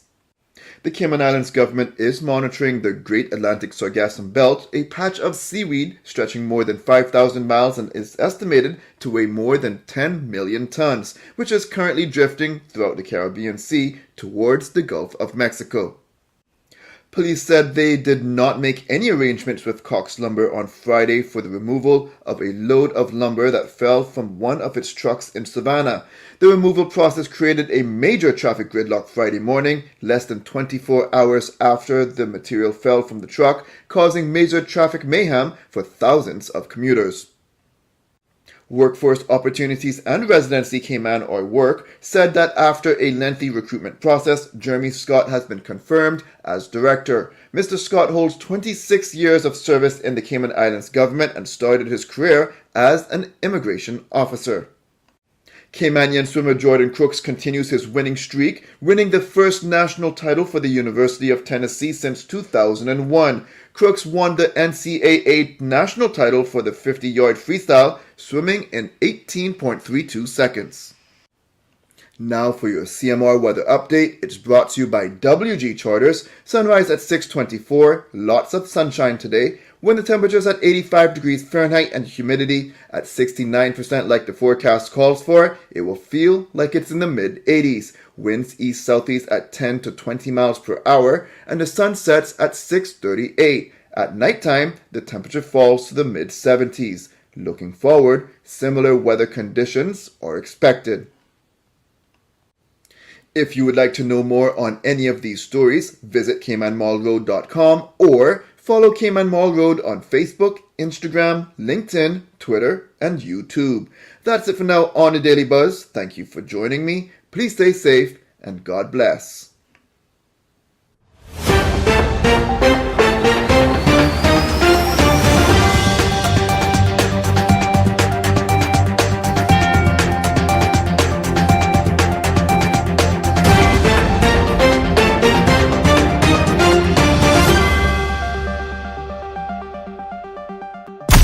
Thank you for tuning in to another episode of The Cold Hard Truth on Bobo 89.1 FM. Cayman's #1 talk show is live weekdays from 7:30 a.m. Never miss an episode again. Watch anytime on CMR's Facebook and YouTube channels for the latest show episodes. Don't forget to follow us online on our social media channels and visit CaymanMarlRoad.com for all the latest news and community happenings.